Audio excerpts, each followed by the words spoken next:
Hi everyone. Hi.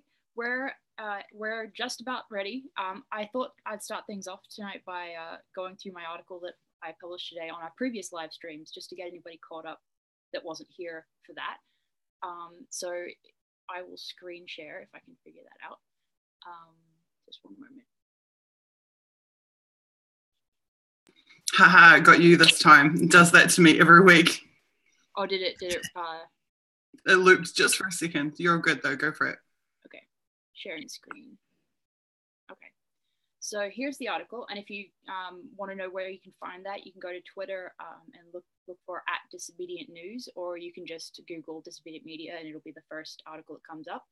It's called Hidden Secrets of the Snowden Files, and I just went over some of the things that were really prominent that we had found in the last couple of streams. So, and as Suzie said a million times, there's just a lot in these documents that isn't specifically concerned with NSA surveillance of American citizens. There's a whole lot of information about the general goals of the NSA, the methodology, and the relationships it has with academic and corporate groups. So, and there's a link to the first collaboration between myself and Suzie. And we just talk about just the interest that it shows in artificial intelligence. But in addition to artificial intelligence, there's repeatedly talk and investigation of neurobiology and actually being able to interpret artificial intelligence's conclusions in a way that actually relates to human beings. So there's a document about computational neurobiology, and it was a presentation by Dr. Robert Hecht Nielsen, and he spoke about confabulation theory. And the whole point of confabulation theory is to find a mechanism that explains cognition in humans and animals, which is a unified theory of mind, and then to apply this to artificial intelligence. And oddly, we found that he was working with FICO, which is a credit score company, which doesn't sound like it would be working with the NSA, but I think this is all about big data, and it's about behavioral patterns and that type of thing. So, and interestingly, when I looked up Hecht Nielsen and FICO, he had originally been with HNC Software, which then merged with FICO. HNC Software was described by the press as being involved in the credit industry, but also it said about it after the September 11 attacks, it had been looking to use its software to help airlines identify high-risk passengers. So that was a particularly interesting point, because it just shows this isn't just about what would be what sounds like dry, boring financial interest in people's activities. This is about more than that. And the other thing we looked at in relation to this with Hecht Nielsen and his speech was the fact that Johns Hopkins and other universities, academic institutions have been partnering with the NSA, and that this is one example of many in that pattern. And the lines between academia and the NSA or intelligence agencies just seems to very often be blurred in a way that maybe even more so than you might imagine, or that maybe people already kind of thought was going on. Okay, yeah, and another point that Suzie mentioned, we didn't look at this specifically in a document, but she mentioned, and I thought it was really significant, that the European Union is considered the top strategic threat to the US, which is surprising. It was surprising to me. Maybe it's not to other people, but to me it was surprising, because I would think that China or Russia, after all the Russia hysteria we've been experiencing lately, I would think one of those would be the top strategic threats, especially China. But apparently the EU is actually the highest priority. So I thought that was worth mentioning. We also looked at a document that showed that in the aftermath of the Iraq War, the NSA over time skyrocketed so much that they actually had to publish a document just focusing on preventing mental breakdowns of employees. So that if that gives some idea of the devastation to servicemen and women, is in addition to the obvious devastation that happened in Iraq during the war and in the years after. And the next thing we looked at that was really important was SIGINT's use of public broadcasts. And this is important not only because it relates to individual people and there are, like, for example, live streams or public broadcasters from your cell phone. It's also important because this differs, like using public broadcasts as a source of intelligence is an additional source when compared with the NSA's public description of what SIGINT uses. So on the NSA's website, or SIGINT is described as targeting electronic signals, systems used by foreign targets, and communication systems, radars, weapon systems. But there's no mention made there of public broadcasts. So when you find out in the NSA documents that Snowden released that they are targeting public broadcasts like civilian live streams, this is just an addition. It expands your knowledge base on what the NSA is targeting. And I mean, obviously the description that they're using on their site gives the impression that they're only targeting foreign threats or military, or like state propaganda, like news outlets or something like that. But what's shown in these Snowden files is that they're not just targeting foreign threats or media outlets, they're targeting individuals. And that adds on to the idea of the mass surveillance that we already, most of us already know about Snowden revealing. So the next part was the winning the war is the easy part, the challenges of nation building. And in this discussion, in this document, the UN was described as being involved in the rebuilding of Iraq. And it was just interesting because they talked about nation building while kind of taking for granted the fact that they had to destroy Iraq before they could rebuild it. And Suzie, I don't know if you want me to continue and just finish this whole thing or not, but. Oh, go for it. I find it really interesting, actually. I thought your article was awesome. Like, by all means, call me biased, but I thought it was really, really well written. There's some really strong writing in that article. You've done really well with it. Thank you. But by all means, go ahead. Okay. Yeah.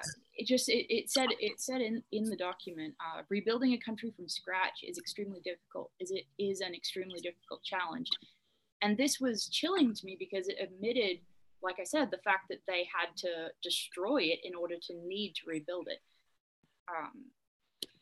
And the document itself differentiates between nation building and peacekeeping. And it also, as we said, it mentions the role of the UN.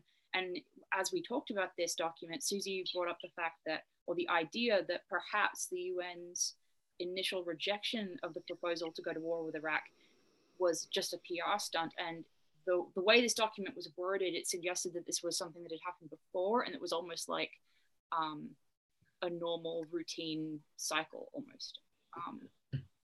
Another finding was that the issue of finances being a form of power in the NSA's mind, and I'll go on, this relates to a later point about Toffler that I'll go into in more detail in a minute.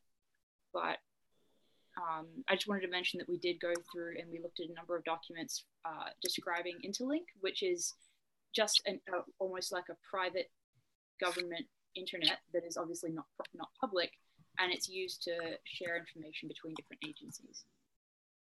We also found out that the NSA actually had boots on the ground in Saudi Arabia, which we had never heard of and that I couldn't find had been publicized anywhere when I looked it up.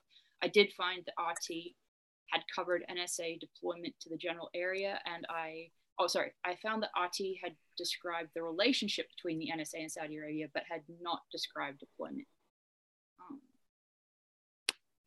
Yeah, I've never heard anything about NSA staff being physically on the ground in Saudi Arabia until we read that document. Yeah, and just to check, I mean, I looked up just to make sure that nobody had reported it, and I couldn't find any mention of it. So that definitely seemed to be a new revelation from these documents. Another issue that was really interesting that Suzie knew a lot more about than I did was the NSA Transformation 2.0. And it was really interesting to see that this initiative was just after 9/11, but it was before the invasion of Iraq. And what it was at least Hayden described it as the NSA Transformation 2.0 is aimed to get agency personnel to work together more closely and to team with other Defense Department, State Department, and allied government agencies. And yeah, and what was really important that Suzie pointed out was that this isn't just a domestic internal like increased efficiency effort, that it was also probably in relation to foreign partnerships as well, and that relates over to Five Eyes, and that's where we found this document. The fact Suzie brought up the fact that Five Eyes had been in place for 27 years before the Australian Prime Minister even knew about it, and then there's the point that the public was not informed about it until 2005. So, but the point about Transformation 2.0 is that it probably also translates to other agreements like Five Eyes. And then we went into this document that was really important. There was a lot of information in this document, and it was about the International Affairs Institute hosting an essay contest that was all about future planning scenarios. And Suzie pointed out that the fact that this was sponsored by the International Affairs Institute suggested that there was some sort of financial arrangement between the International Affairs Institute and the NSA. And then I went into a little bit of history about that institute. This whole document was really important. It had 7 drivers of global trends, and one of them was social identity, which was really important because this was written in 2004, before Facebook was a huge deal, but it seemed to be sort of preemptively predicting that would be a huge factor in society. And then we get into the Toffler Associates aspect of things, because they participated in that same document in the essay contest as well. And again, Toffler is associated with future scenario planning and is interested in artificial intelligence. And it was really interesting to read this in light of the earlier Hecht-Nielsen speech about confabulation theory and artificial intelligence. And I'm just trying to summarize this. It was interesting as well. We noticed, as we were researching Toffler Associates, we found that Alvin Toffler, who founded the group, was not only a future planner, but he saw power as a trinity of information, like knowledge, wealth, and force or violence. And he felt that knowledge was the most important of the 3. The second most important was wealth, because it could be used as a positive and negative reinforcement. And that the third of those, the least important of the 3 was violence. And I just concluded with the fact that these files reveal so much more than simply the fact that United States citizens have been mass surveilled for years. And, obviously I'll keep writing about these as we go. That's where I left it. Cool. And we have pretty much a limitless supply of documents to get through. I think we only have about 15 more in this batch, but we have like 400, 500 documents in the 4th and 5th batch just waiting for us to get to. So we will keep going. Yeah. Okay, so let's see. I will share screen now, and we'll have a look at where we got up to last time.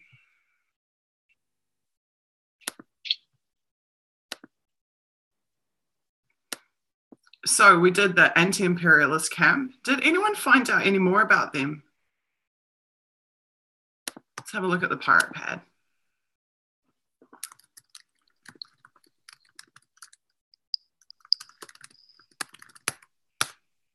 No, it's not in there. Okay. We need to recruit a secretary. We need someone to champion the pirate pad for us and make sure that every question, every answer ends up in there. That would be really, really, really cool.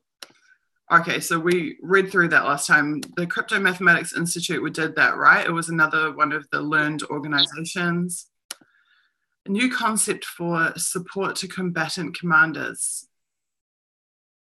Do you remember anything about that? I don't. No, I don't remember that one. I do remember the map. I'm pretty sure. I think that's where we're up to. So let's have a look.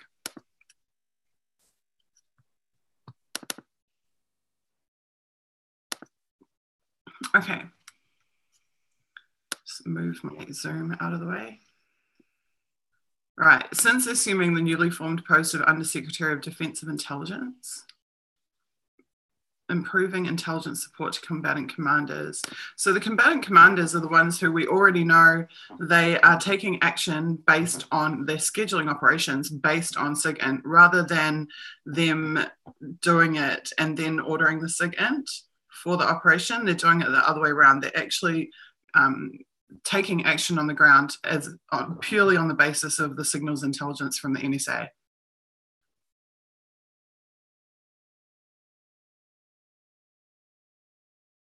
Intelligence, a new concept called intelligence campaign planning.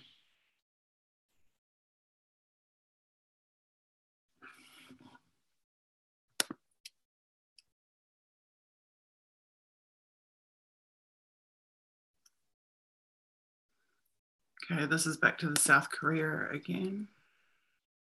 Yeah, I didn't write about the fact that they seem to not differentiate between North and South Korea because I didn't know, I honestly just didn't know what to make of it.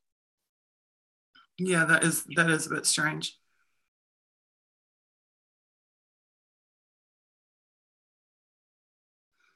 Okay, so they had a conference about these plans, identifying the key priority intelligence requirements for each phase of operations.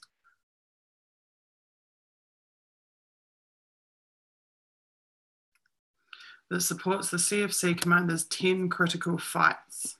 Interesting. That sounds like a term that we need to add to the notes, definitely.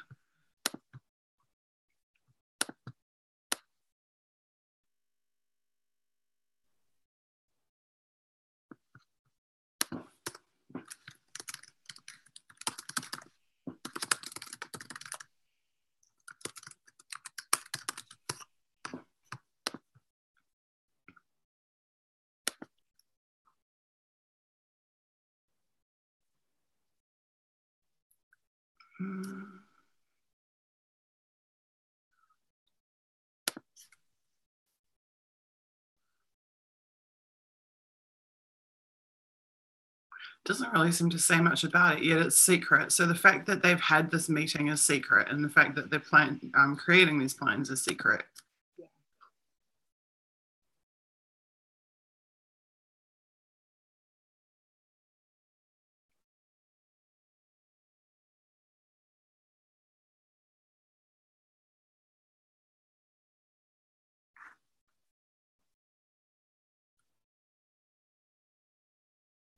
So this is going to take them pretty much all year to do.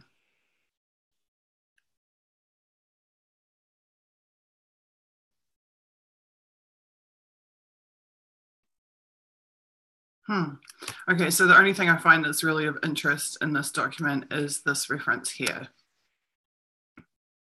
Supports the CFC commander's 10 critical fights across all 4 phases. So these operational plans have 4 phases to them. I would love to know what that 10 critical fights is. Okay. Oh, you didn't see that or that. Oh no, the stuff that even you haven't seen, Elizabeth. Oh no. Okay, back to the files. Tier line reporting seminar. Okay, they're just having a seminar.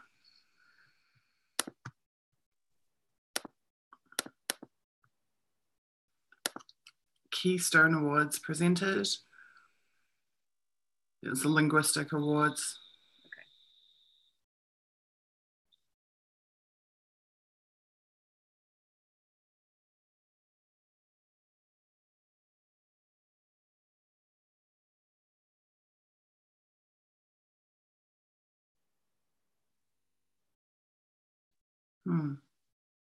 Top secret, top secret, top secret. Interesting. And yet that was just classified. Over the past 18 months, this person has single-handedly enabled the US government. Oh, it's Algeria.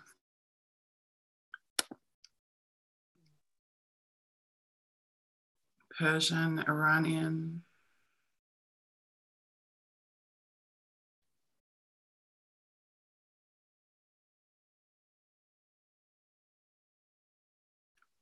High operational tempo periods. I take that to simply mean when they have a lot of work on, they have a lot of operations going.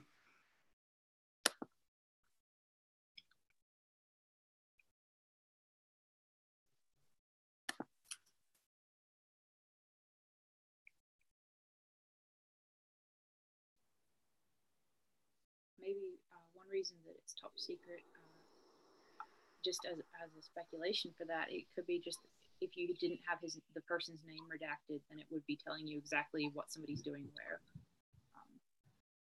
With the redaction, it doesn't seem quite as... Right. Yeah, I don't think the fact that they have linguists in all these languages is much of a surprise to anyone. I think you're correct that it's the names of them that are making them top secret, but also because it is talking about the specific operations, like it's got specific names of divisions and things like this in it. This is one of the few documents that almost makes me feel a bit better about the NSA. It's like, for once, it's not like, oh, we need to spy on activists, or oh, we need to do this evil thing here, but it's actually like, seems on the surface to be pretty like legit, like, you know, legit bad guys.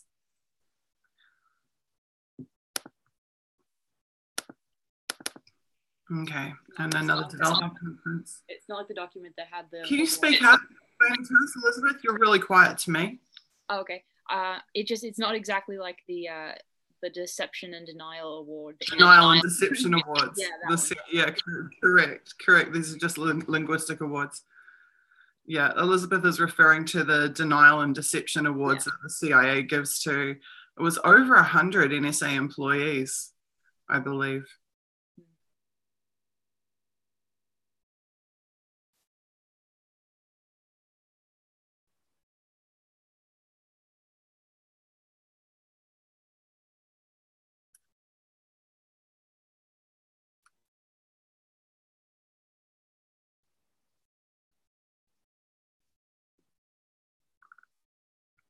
So just again, this is just yet again demonstrating that the closeness with which NSA is working with CIA. Yeah. Because like when you read Jeremy Scahill's work, or even actually, oh God, I can see his face and yet it's just flown out of my head. What's his face? Who did the, Bob Woodward, who's done the profiles of Obama and Bush's wars and et cetera, et cetera. In them, he's talking about CIA operations on the ground in these theaters. And basically CIA are the boots on the ground, the human intelligence. But it's NSA who is locating the targets for them, discovering new targets for them. So it's back to that left-hand and right-hand agency thing that we've been discussing. And there again is our social network analysis from the Social Network Analysis Center. So this social network, they don't mean like social network, like social media network. This is back in 2004. What they mean is mapping every relationship that a target has in their life, through their work, through their school, through their friendships, through their family, it's their real life social network that they're mapping.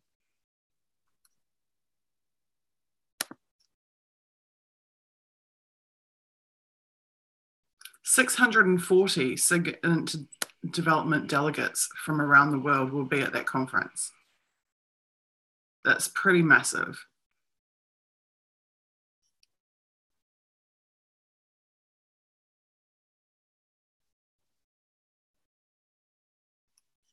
And I have 1,600 plus signals development learning portal users.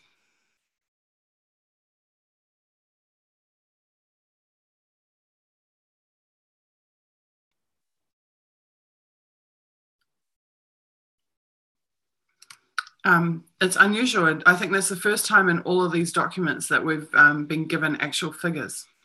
Like we've seen probably a dozen documents about various conferences or seminars or whatever, but that's the first time that they've actually given a figure for how many people are in attendance and how many users are in the learning portal. Yeah. Excuse me, leaning on my desk and making weird noises. My velvet's rubbing.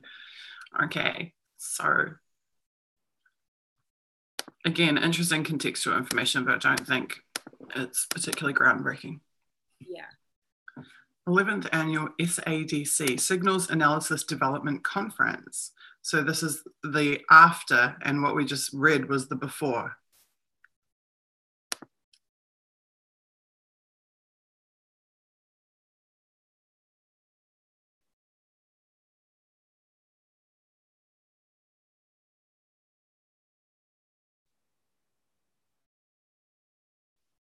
And they gave out more awards. The NSA is obsessed with awards, seriously. It definitely looks like it.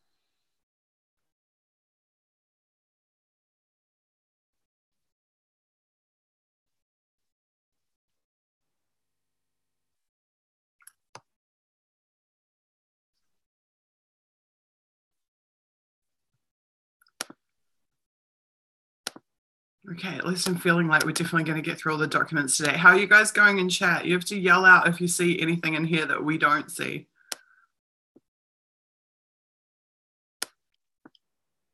Deborah Snow is saying, Operation Fryat would have done this. Interesting. Okay. I love the Quakers.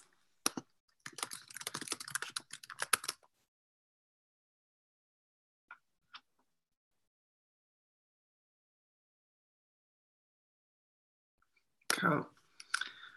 An interview with the assistant, oh, this should be interesting, Assistant Deputy Director for Customer Relationships. So customers of the NSA are these partner agencies or any entity around the world that requests signals intelligence from the NSA. Okay.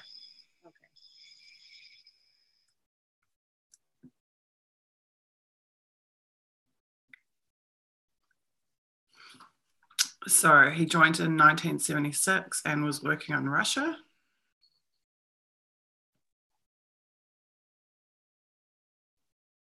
And then in Japan.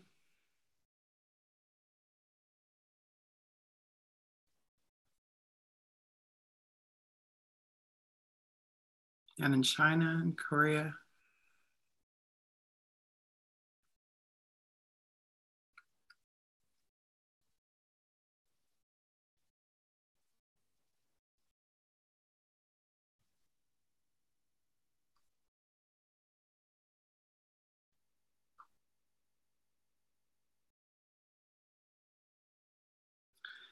So much business language. Yeah, I was just about to say that again, they're talking about customers and that type of thing. But just everything, the way every sentence is worded, it's just so like so much executive corporate language.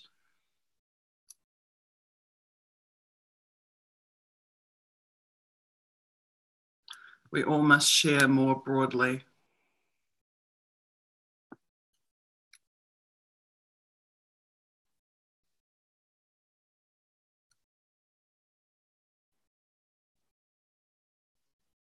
Customer relationship development is the leading edge of signals intelligence. Why? We work to understand clients and to ensure their satisfaction. We have projects underway to make both the clients and our fellow co-producers understand the total picture better. Yeah, that definitely begs the question about, I mean, about who the client is, who the clients are exactly, and just I can't hear you again. Business like this is ridiculous. Sorry, Elizabeth, I can't hear you again, and my volume is on max. Sorry, I said that talking about understanding clients in that way, it just absolutely does not sound like something that you would expect from a government agency. No, and like working to ensure their satisfaction. It's like they're in retail or something. Exactly. It sounds like you're reading something from Walmart, not the NSA.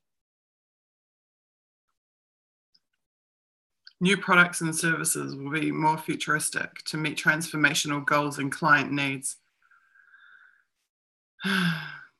As we disperse our mission to gain efficiencies and for better mission assurance.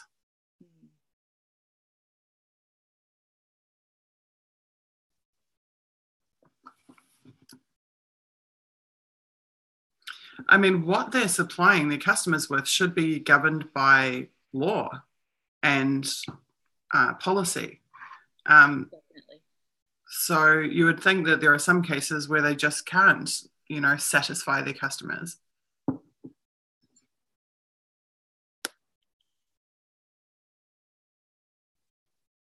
And this is intelligence net, where he's saying InMatcher will save our workforce time by automating IN selection. That's information needs, which is the requests from the customers to the NSA for intelligence products.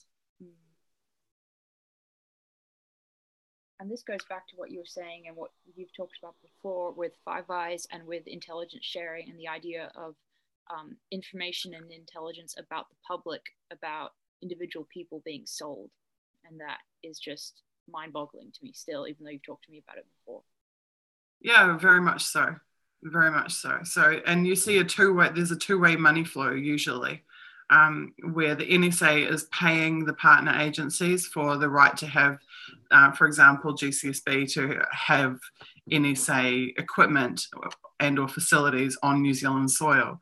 But then where the NSA will actually bill also for certain activities. It would be really fascinating actually if the day ever comes where someone gets to see the exact accounts of the ins and outs.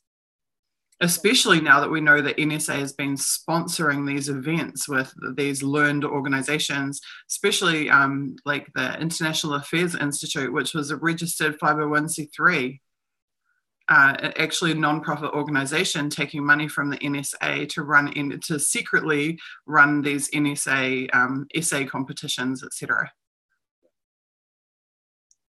to support their strategic planning.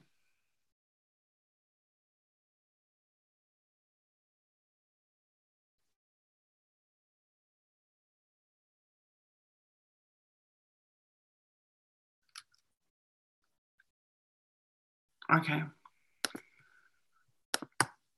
What's next? Introduction to Operational Information Assurance Training.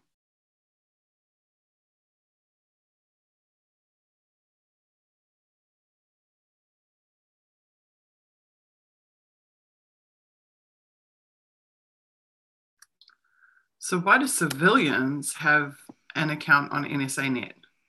A user of NSANet is any NSA CSS affiliate, military, civilian, contractor, employee, or integree who has an authorized account on the NSANet.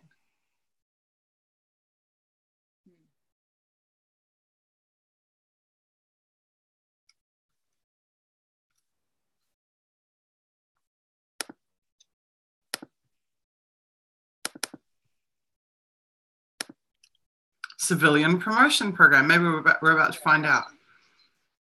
With the official announcement of 2004 promotions, SID will promote 903 people this year.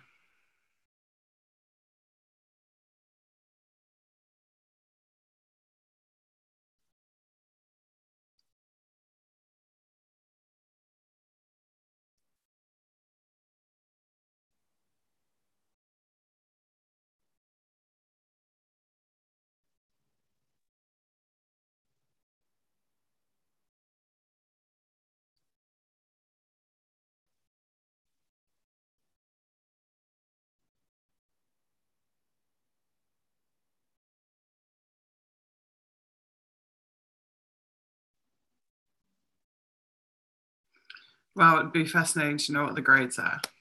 Yeah.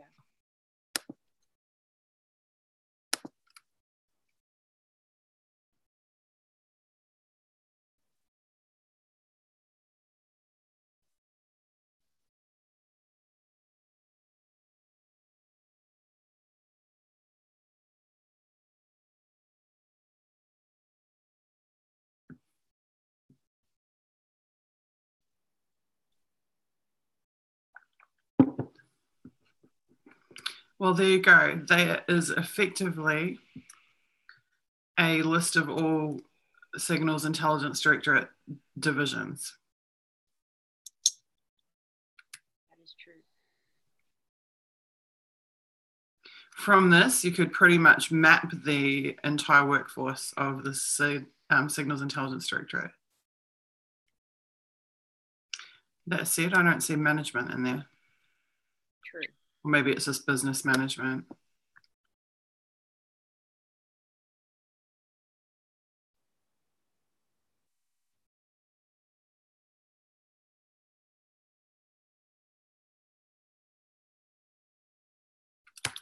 So this is fascinating. Look at this.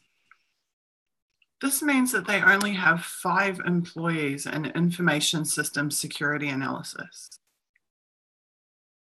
Wow. Do you understand the significance of that? Yeah. You hear Snowden talk about the fact that the NSA, actually, I'm just going to pull this off screen share for a second so I can have a little rant. So you often hear Snowden talk about the fact that NSA is not spending enough time or resources on defense of its own systems, that they have been focused on attacking other people's systems and attacking other states, particularly. Yeah, some big security, exactly. So like when we've just heard that there are 903 promotions in a calendar year, one was the promotion of someone whose job is to defend NSA systems, and that was 20% of the entire staff. How can they only have 5 people in the entire of the Signals Intelligence Directorate tasked with making sure that their systems, and the worst part is that being like assurance and security means that half of their job is going to be like help desk dealing with XYZ person's application doesn't work, rather than have we been breached. Yeah, no, it's incredible. That's phenomenal. It would be actually really, really, really, really interesting to go through and just do the numbers on, because from this, because they, you can mind you, hang on a second, I guess they did say from, okay, I guess the unknown factor is they said from eligible. Eligible. What does eligible mean?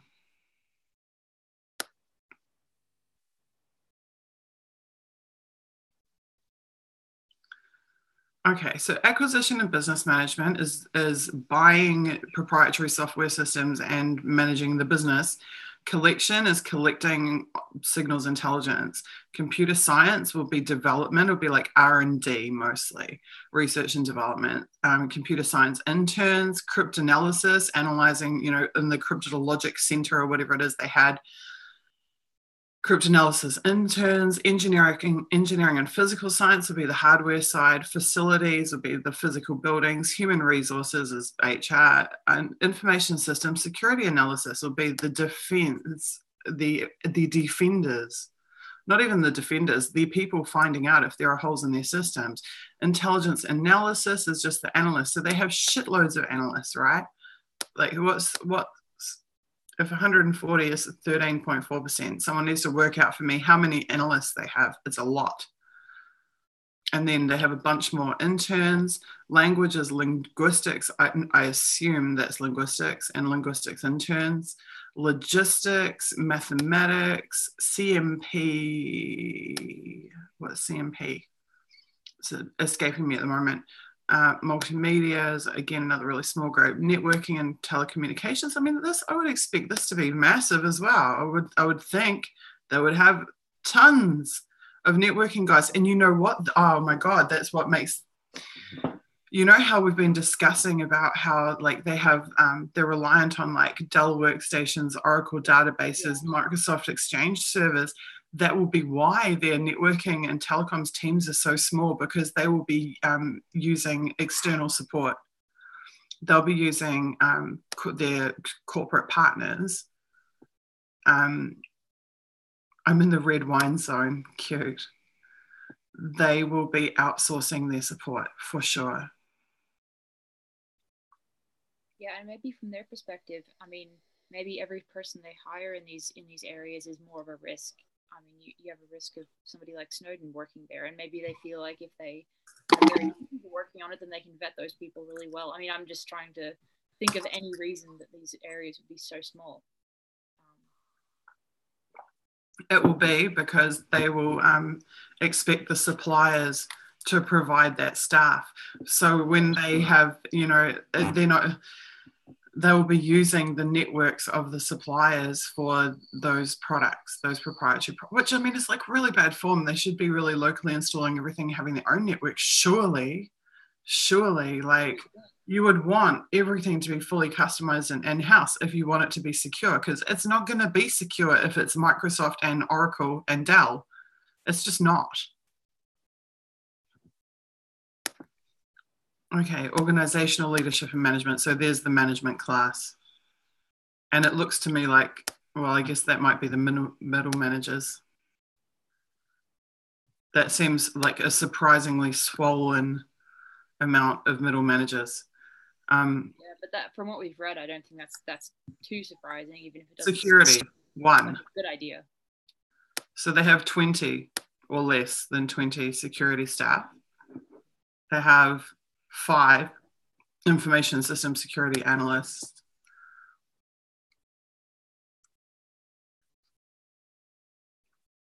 Signals analysis, SA interns. I mean, I assume that security is building security. Support services. So I guess that's the help desk. Or training or something like that. That seems like a very significant finding to me. Yeah. That seems very significant. So I'll take the name of that file.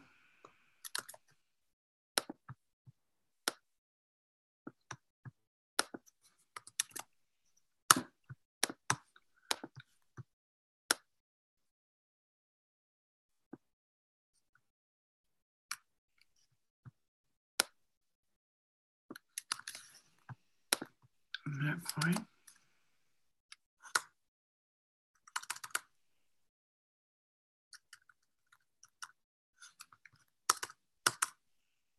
On the surface, I mean, it needs more investigation, but on the surface, that does seem to be the statistics that back up precisely the claim that Snowden has been making, which is that there is little to no investment in defense of NSA systems, or that the responsibility for that is abrogated to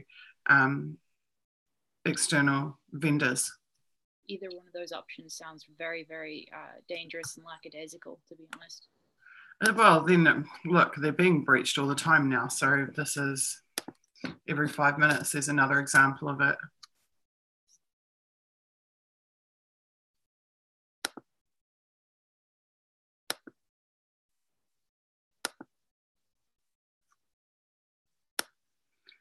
So now I'm just pulling the source link for the file.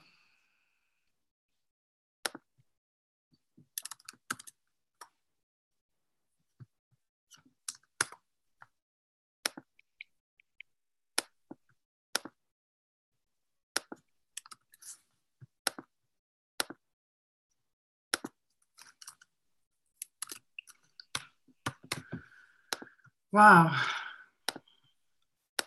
Cool. Okay, where are we at?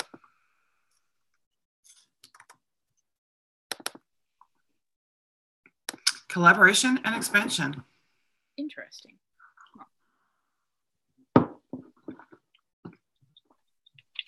The NSA and the National Geospatial Intelligence Agency.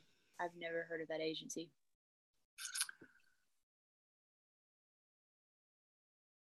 Admitting my own ignorance. There'll be a ton of, I mean, if you want accurate information about them, maybe just go look them up on Wikipedia. But my understanding is that these are like the mapping people. Yeah, the mapping, that's what I was saying. Mapping and the satellite people.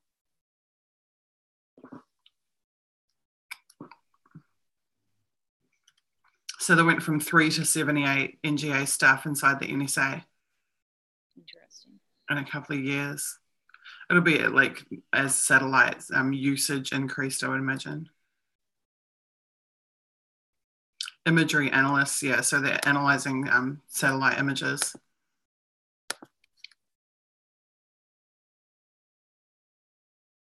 And those are the RSOCs that we saw before.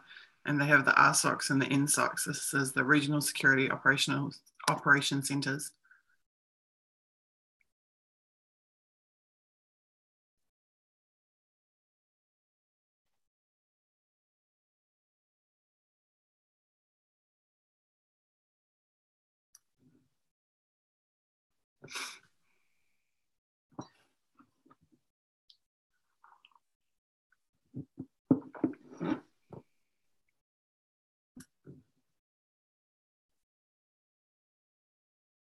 Yes, it just generally looks like this is talking about the expansion of that like you said, with the increase in satellite use.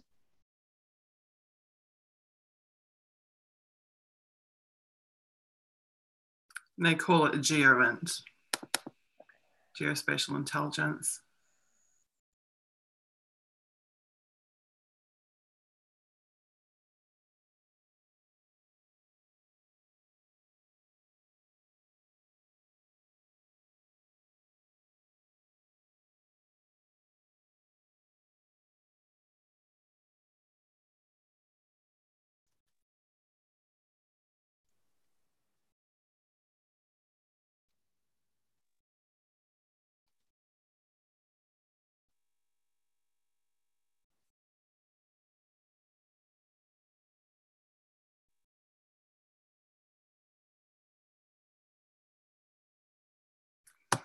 Okay. Yeah, I think that document was pretty much. I think logically most people would guess that as they use satellites more, that they were expanding in that area. I don't know that was particularly like new information. No, not really. I don't think so either. This sounds interesting. Adversarial attempts to foil the US intelligence gathering system. Deputy Chief of Strategic Intelligence Issues.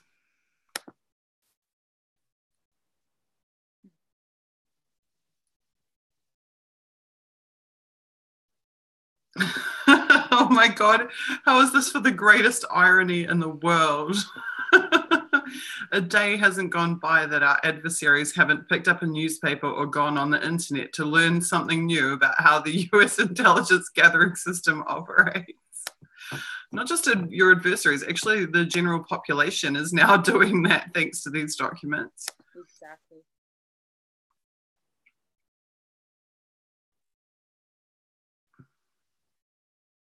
From US military operations to domestic public discussions on intelligence failures. Look, failures, they're not actually failures. They just portrayed them that way. Yeah. How dare they? Remember what the NSA executive said about you must be oblivious to, what was it? What's the word he used? About how you must never acknowledge a failure within the organization? It was like blind to failure. No, there was another. Do you know the one I'm talking about? No, I don't. I remember tweeting out about it too. It was yes, you definitely studied it with me. It was where he was talking about what you need, the attributes you need to be a successful manager in the Signals Intelligence Directorate. Yeah, I remember it sounding very bureaucratical. Amnesiac. Yeah, you need to have amnesia to system failures, about system failures. And now they have failures in quotation marks. Our adversaries are learning and developing ways to foil our system. Because having amnesia about it is definitely going to help prevent those happening again in the future. Look, it's the Obama attitude. Okay, now I'm going to just stop sharing and have another little rant. It's the Obama attitude. It was that we won't look backwards. We will look forwards. Forwards to the future. Never mind that the last administration was war criminals who killed a few million people. It's better that we look forward and not backwards. It's exactly that same type of attitude. I've seen that in business as well, where businesses have made major stuff ups that have cost them absolutely mega bucks, and they've still had the people who made those decisions in really key positions, and the managing director will sit there and say, well, we need to move forward, and it's like, do people not understand, until you address the fact that this has occurred and the reasons that it has occurred, you can't move forward. Otherwise, you're just doomed to just reliving it all over again. And having it be worse the next time. Exactly. Groundhog Day. The worst type of Groundhog Day. So they're saying that the simplest, most ineffective low-tech tools can defeat the expensive high-tech systems. Pen and paper would be an example of that. Yeah. Denial, look, and they call it denial and deception, which is exactly what they practice. They give out awards for denial and deception, but then they're teaching classes about adversarial denial and deception.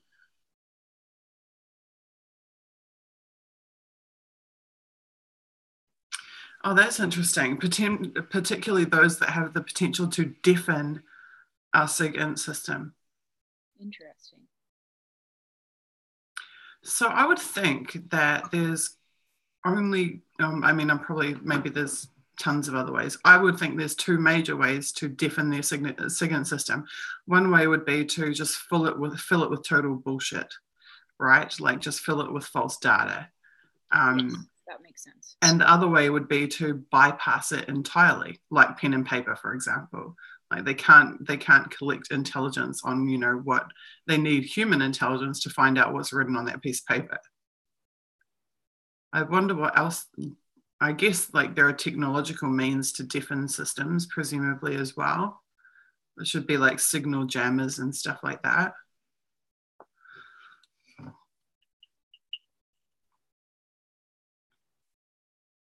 Yeah, there may be some things that they're referring to there that we just wouldn't know exist. But I think the pen and paper point is really a good one too. Interesting that the class is in Area 1500.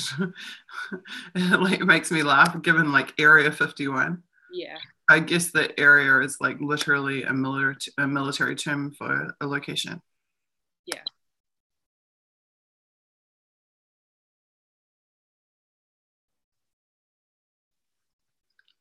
And it's a top secret session, so only those with top secret clearance can attend. I think this is interesting. Is it just me that thinks this is interesting? I think it's like I think it's interesting. I think particularly this part is relevant. Or I think that's actually relevant that they put failures in quotation marks. But I think this part here is particularly relevant. Yeah, I think so too. And I think that definitely in context with the other stuff we've seen, I think it's more significant than it would be just on its face even.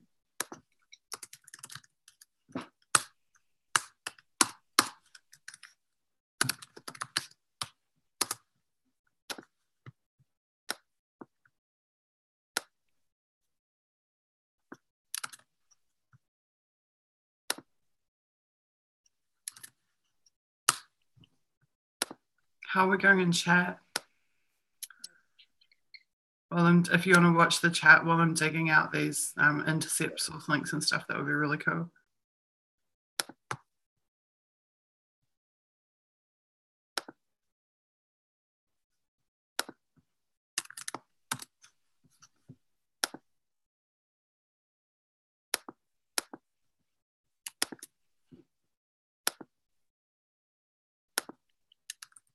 Yeah, if everybody in chat could send out some tweets letting people know that we're live, that would be really great, by the way.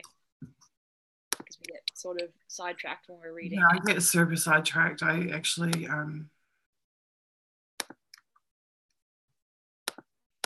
haven't even checked. Sorry. Yeah, and I'm guessing the memo didn't get through to Hillary Clinton that she should have some sort of defense mechanism, or a better way to put it would be that she shouldn't be using unencrypted, unsafe means, but when she was handling classified information. So apparently that memo didn't get through to her.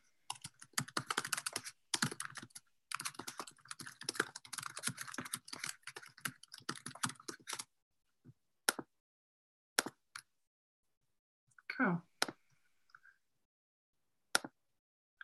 So I got the link, awesome. And back to the docs.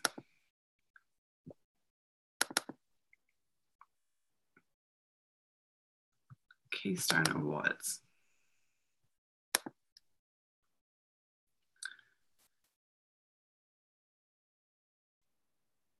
Okay, it's just yet another linguist getting an award. They have a lot of documents about that, it seems like.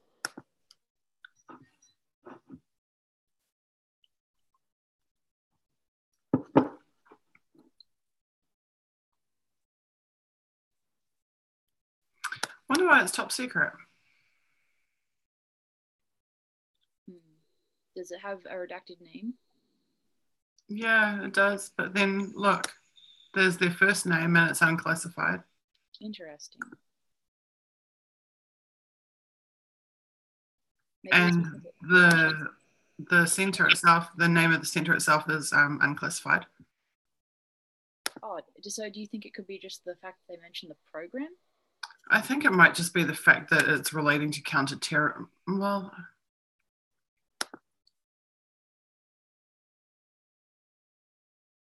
it says this most critical mission, but it doesn't actually say what the most critical mission was. It wouldn't be the transfer of a portion of the mission to the extended enterprise, etc., etc.? No, because it doesn't really mean anything. All it means is that he referred parts of it to, I mean, the extended enterprises, the NSA. Yeah.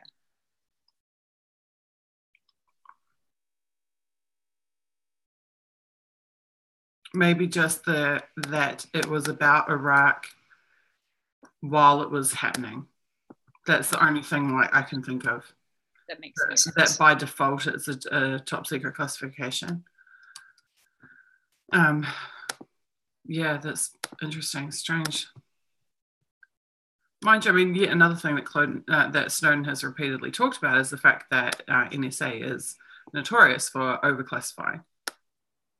Okay, cool. That makes more sense. I mean, he quite famously said that if he made lunch plans, it was classified.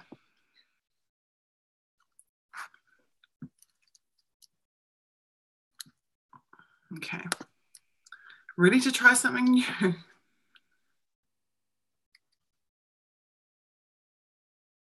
Don't let lacking qualification stop you. That's hilarious.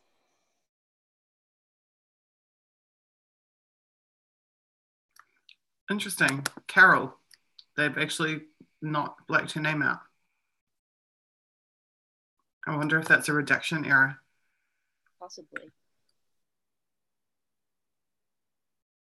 Especially since it's talking about her, career path specifically.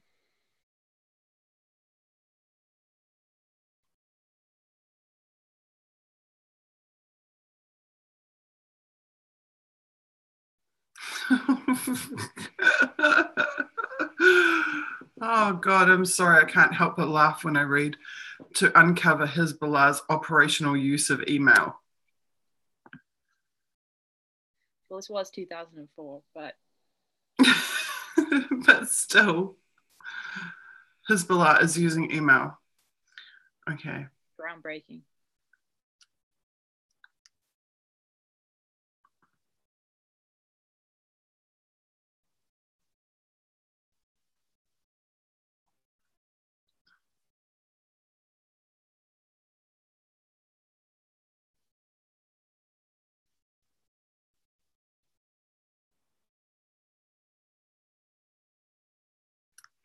She bubbles over with enthusiasm.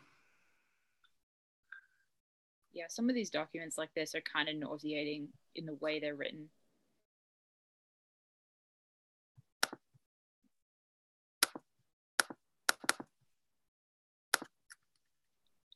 And even though they're not directly mentioning like profit margins and customers as much, it still reeks of some sort of awful corporate email.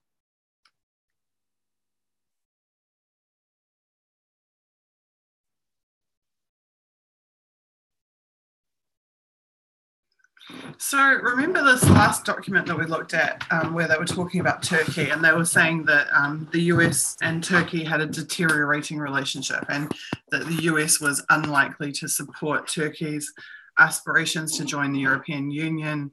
And now here they are having a NATO summit in Turkey with their closest allies.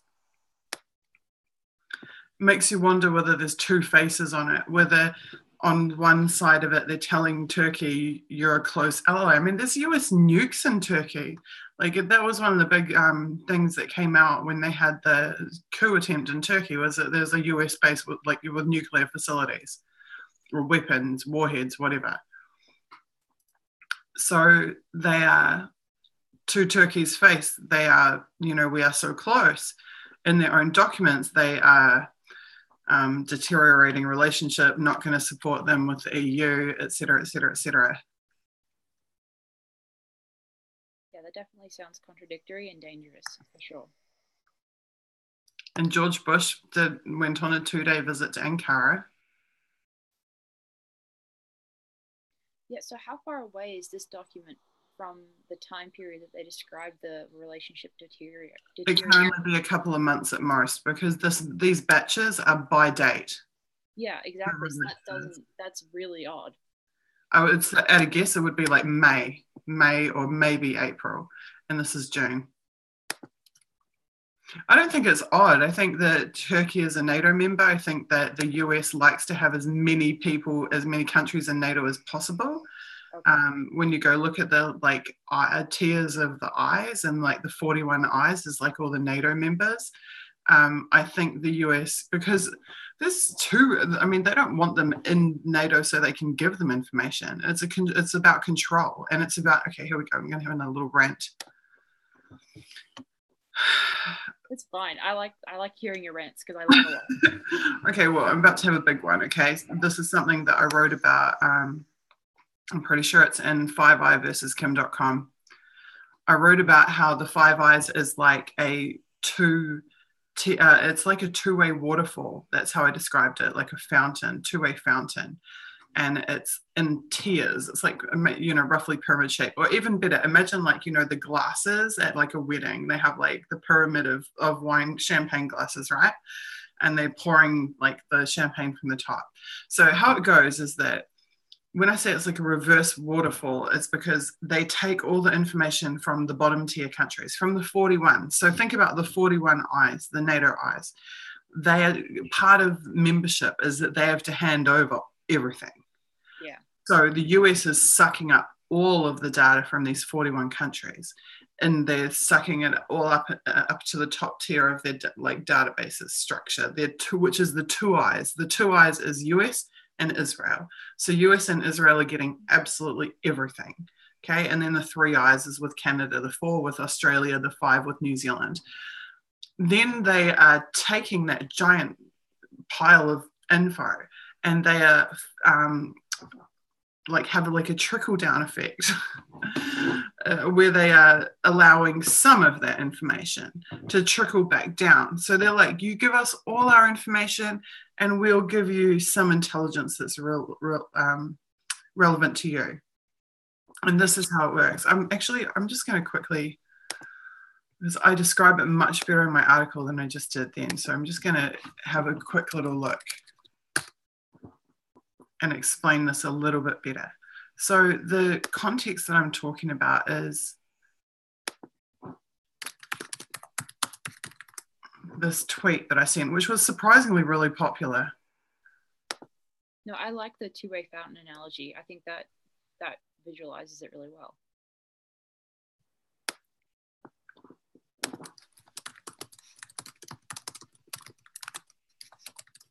I think if you, as you've done before, I think if you add that idea of the customer and the corporate type of vibe that the NSA is talking about, and you add that to the whole, the 41 countries giving information, then you have what you've talked about, which is that whole idea of just selling people's their data and the big data fingerprints of an entire society being sold to the NSA or back and forth.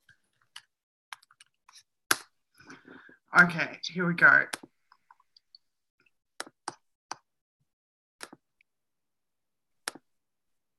So I sent this tweet earlier in the week. I said there's actually a whole bunch of different tiers of eyes. Yeah. As I wrote about in an article called The Desecration of New Zealand. And here I've got, herein lies the great inequality of the intelligence sharing agreements with the United States that New Zealand citizens have been subjected to. For while we are told that through the 5i we are partners, which supposedly is of significant enough value to justify spying on our entire domestic citizenry and handing all that intelligence over to foreign nations, being the US and Israel from a New Zealand perspective, it turns out that actually 5i is not the top tier of that twisted reverse wedding cake. So we're always hearing about 5 eyes, but actually we have the 3 eyes, 4 eyes, 5 eyes, 6 eyes, 7 eyes, 8 eyes, 9 eyes, up to the 9 is including the major European countries, 10 eyes, 14 eyes, which is pretty much almost all of Scandinavia and the EU. And then the 41 countries is the international coalition, the ISAF countries, which was the that were involved in the Afghanistan invasion, which includes all of NATO. And then I think this is a 43 as well. And then this is like the super top secret stuff, is that there's actually the 2 eyes, and the 2 eyes is the US and Israel, that they have this special relationship that supersedes even America's relationship with the other English-speaking countries. Okay, so how I described it in 5i-versus-Kim.com, which if you guys are interested in the 5 eyes, I strongly suggest that you go and read this article. This is one that I wrote a couple of years ago. It's very relevant to everything that happened to Kim, very relevant to my experiences in New Zealand. Now, I think we can just go wedding cake and we'll get there. No?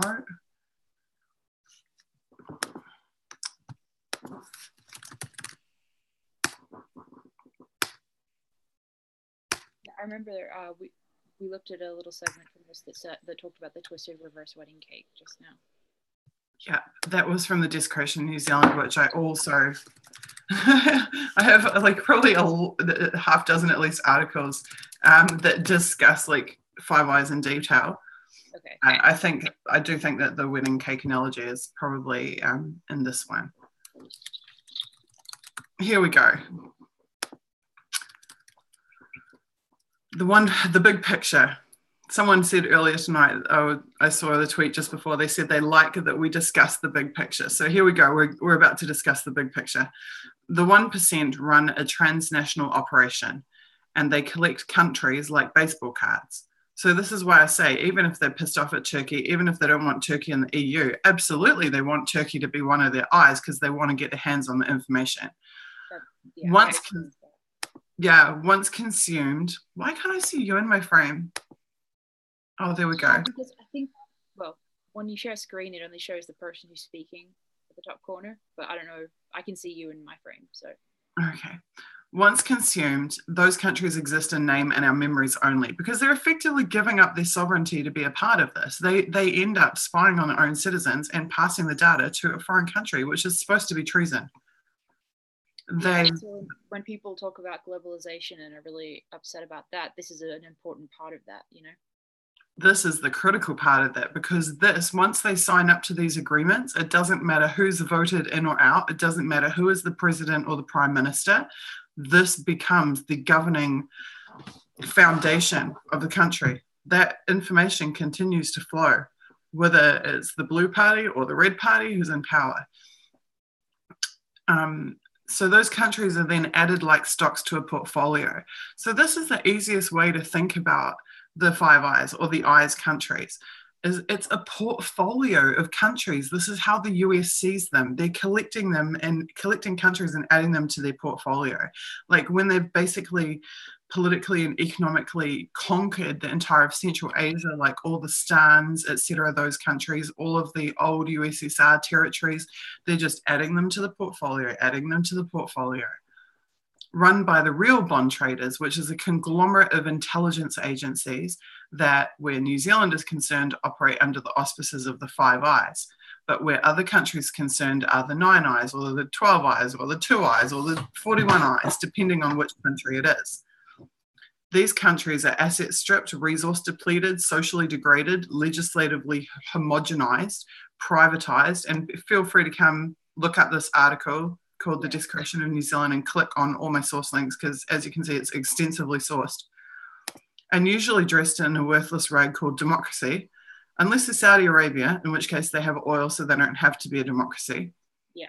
Although in the most lucrative examples, far less savory authoritarian regimes are either instituted or welcomed into the empire's club.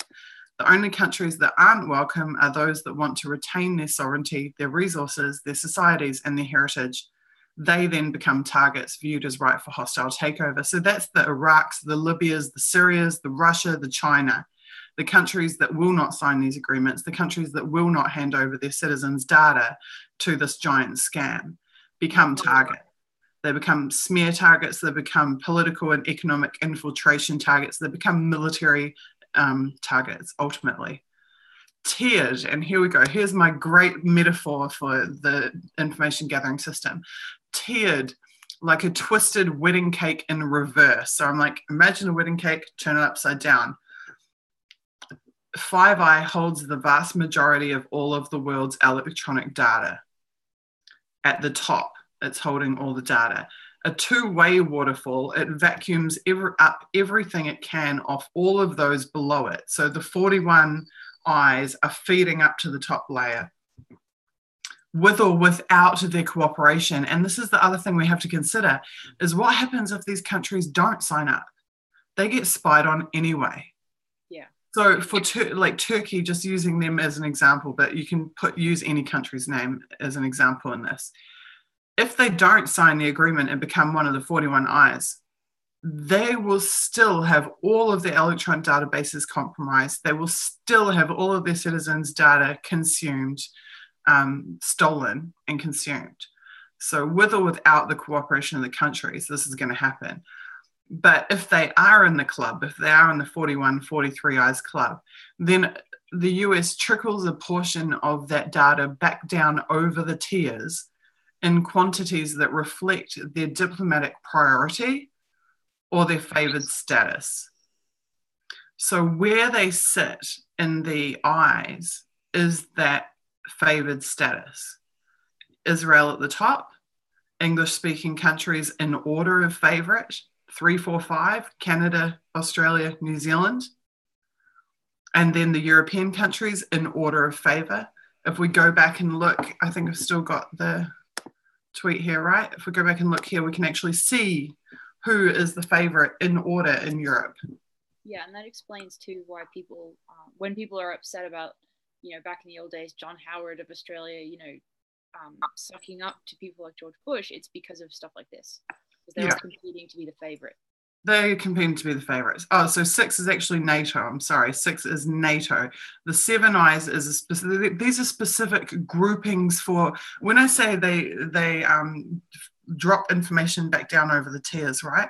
They're literally dropping what they want the English-speaking countries and NATO to see into the 6 eyes. It's almost like we'd call it staging. Like they have a stage for each of these that they, in the IT world, would call it staging. You stage it to the 6 eyes. They will go to the 6 eyes.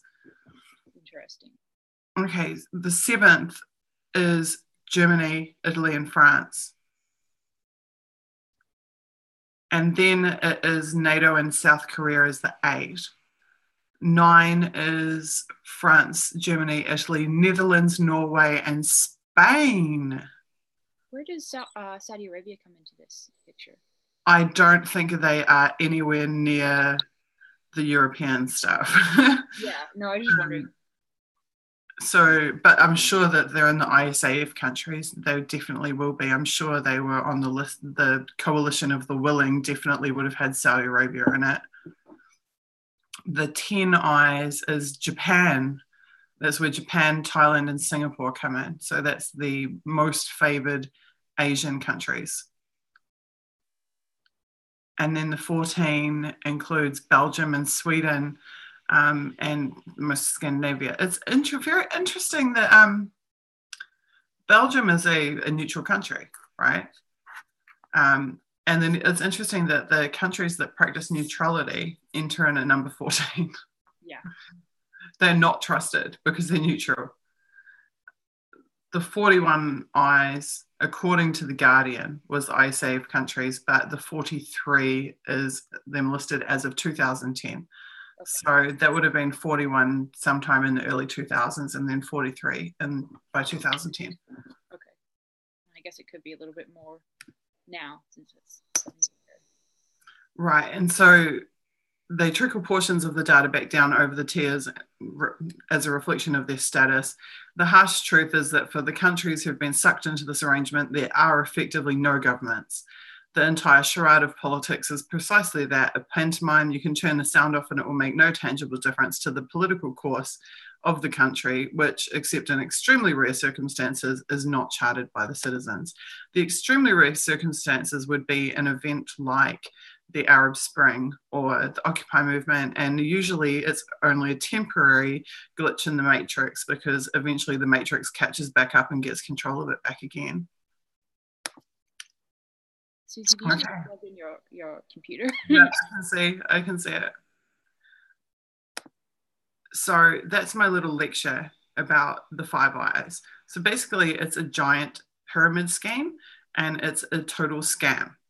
Definitely. A complete scam. And its very existence is proof.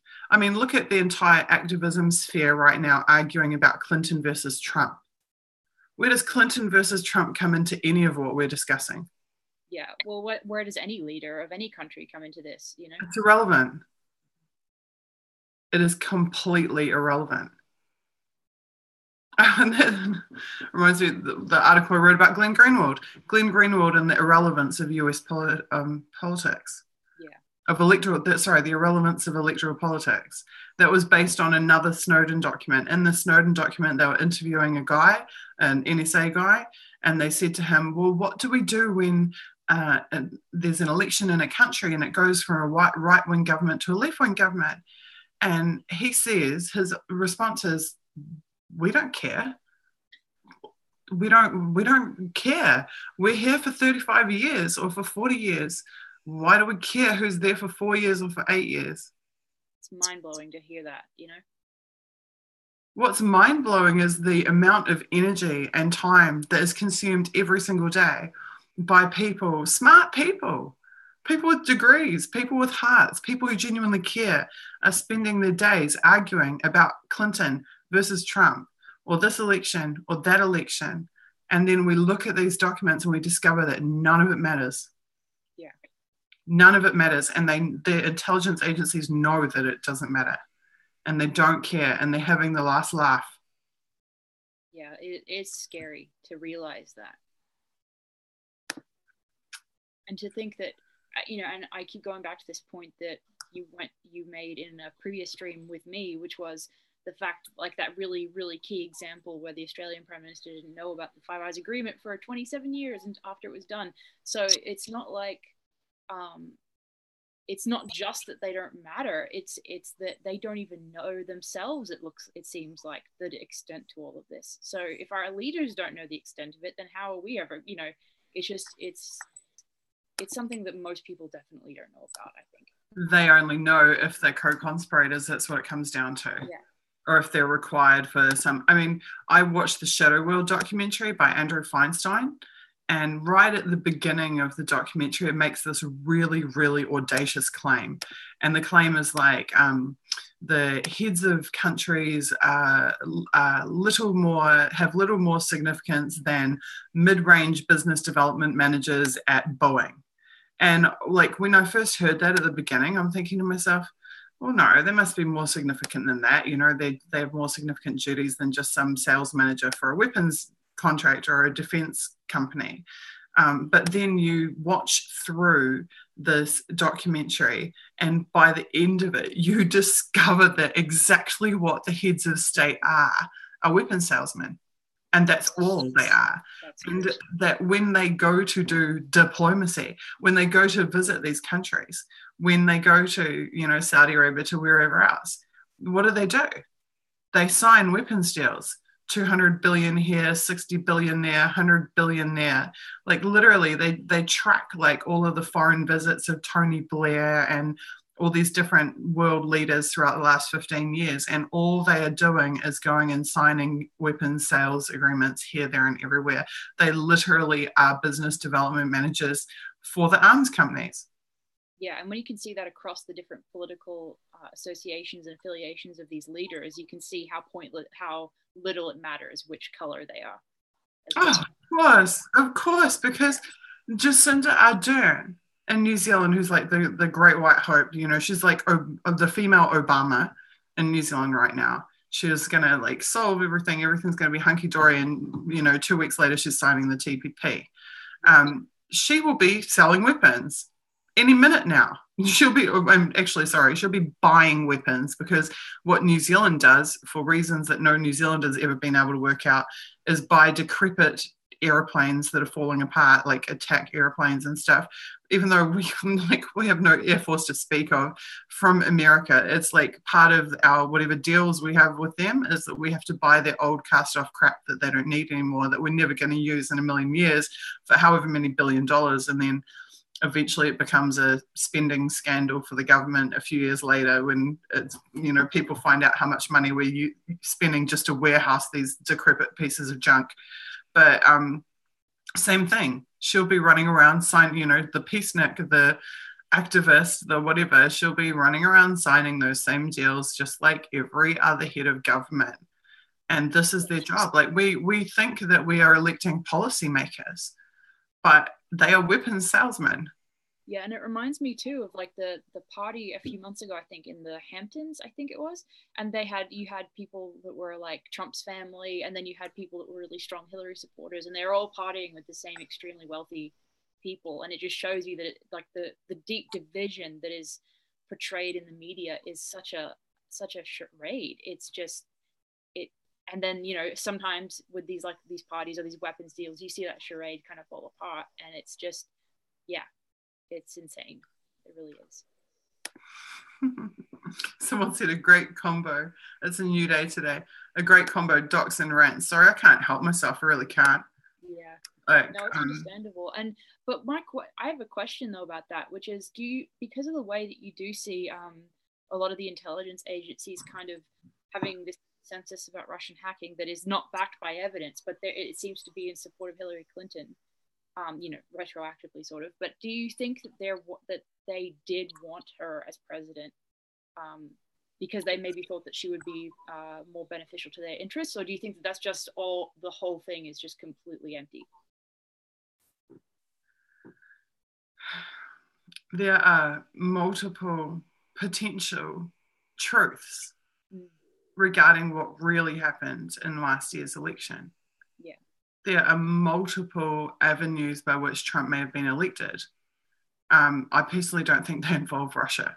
Oh, no, me either. But there's a lot of energy on the part of these intelligence. No, what I mean is, I think Snowden's completely correct when he says that the goal and the task and duty of every intelligence agency in the world is to interfere in as many elections as they can, and that's what they've always done for generations. I think he's spot on about that. That WikiLeaks document from March, which I'm forever going on about the CIA dispatching New Zealand spies to meddle in the French election, proved to me that even countries like New Zealand have their spies dispatched to foreign elections with the explicit goal of meddling in those elections. This is standard practice. This is happening everywhere all around the world. Absolutely. But I also think that looking at this is like really people are gonna think this is some out there like conspiracy theory unless they actually understand a bit about what's going on. From watching the New Zealand elections, for the last 3 or 4 elections I'm talking about over the last 12 years, it's been apparent to me that there is some kind of interference going on in the reporting of the votes, and I personally believe that there are multiple state actors that are interfering in the outcomes of the elections. And I think some of them might even be considered to be our allies that have been, I'm not talking about like Russia's interfering, I'm talking about like, USA, Israel, etc. Are in fact, and I mean interfering at a technical level. I personally believe, based on what I've seen, I can go into a long list of reasons why, but I'll save us the time for tonight. I think that there may have been some kind of intervention. And this is my personal feeling. I have absolutely no direct knowledge whatsoever, but I would point to a report by one Commander X Anon. What's his face? Commander X. He actually said like a group of like white hat hackers prevented technical interference on election night, literally were in the networks watching meddling occurring and stopping it. And that's what pushed Trump over the line. I think when you have the advent of the electronic voting systems, which we know are easily compromised, they've been hacked at every hacker conference under the sun, with the types of like private security companies, like these CrowdStrike types. I mean, not even just CrowdStrike specifically, but they're one of dozens of companies that are like these that could be hired. They're mercenaries. They're digital mercenaries. That's a really great phrase for sure. Yeah, and I think like when you take all of these corrupt interests, you have to like think about how many different corrupt parties had corrupt interests in the US election outcome. It's like the list is like this long, right? Like from corporate to government to like, you know, like I said before, it's like the Clinton mafia and the Trump mafia and there's, you know, the corporate mafia and the private intelligence mafia and like all these little competing mafias. They've all got their own interests and they're all fully capable. They have the means and the resources to meddle in this type of thing. What they don't usually have is the know-how, because the people, they have the commercial know-how, the standard what's available in the commercial market to go and hire people to do the work know-how. But there are people in this world who know more than and have skills that are greater than what is readily available on the commercial market. So if some of those have a conscience, then perhaps they will intervene at a certain point. I don't know. It's just a theory that is out there. So personally, I do think they wanted Clinton in. I think they had planned extensively to have Clinton in. The media would not have made themselves look like such idiots as to be reporting her at 92% favorability on the day of the election. They wouldn't want to undermine the media as a weapon, because the media is a weapon in America. It is a political weapon. And they ended up looking like total idiots for that having happened. So I believe that some people were very, very unhappy when Clinton was not elected. I also believe those people are opportunists and eventually worked out that they could surround Trump anyway and try to get Trump on side anyway. So I don't think all was lost for them. I think all might have been lost for Hillary Clinton as the figurehead that she was. She was no longer useful in the way that intended her to be useful. And that's a very dangerous thing for someone like her, to have taken billions of dollars and then not be useful. Well, that's a very dangerous thing. A lot of many millions of dollars in investment in her campaign, for sure. Well, she spent over $1 billion on that campaign. Or over $1 billion was spent on her, I should say, because... Oh, I seem to have lost Suzie. Huh. That's not surprising at all. Let me just see if I can get in touch with her on Twitter. Apologies for that. We've never had that happen before. Apparently, Suzie was too accurate for the broadcast to continue. I'm just messaging her really fast.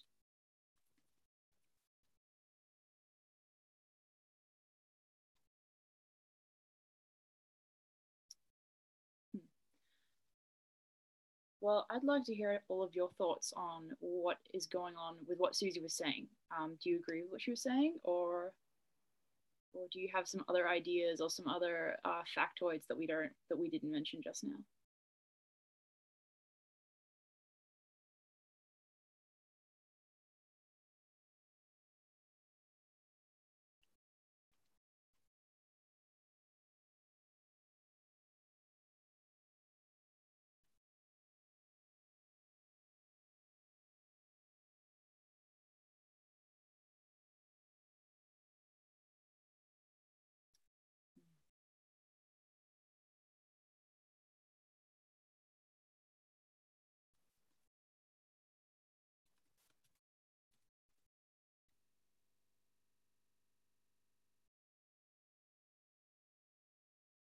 I see that Suzie has retweeted the link just a few seconds ago, but I'm not hearing from her exactly what has happened with the stream. Obviously, I'm still here, but it seems that Suzie's been cut out of Zoom. I don't know if her internet was disconnected or if she was just randomly cut, so that's odd.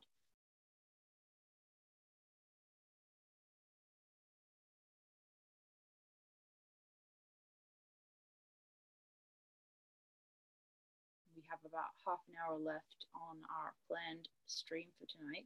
And I know that Suzie was hoping to get through some more documents, and we've made it through so far.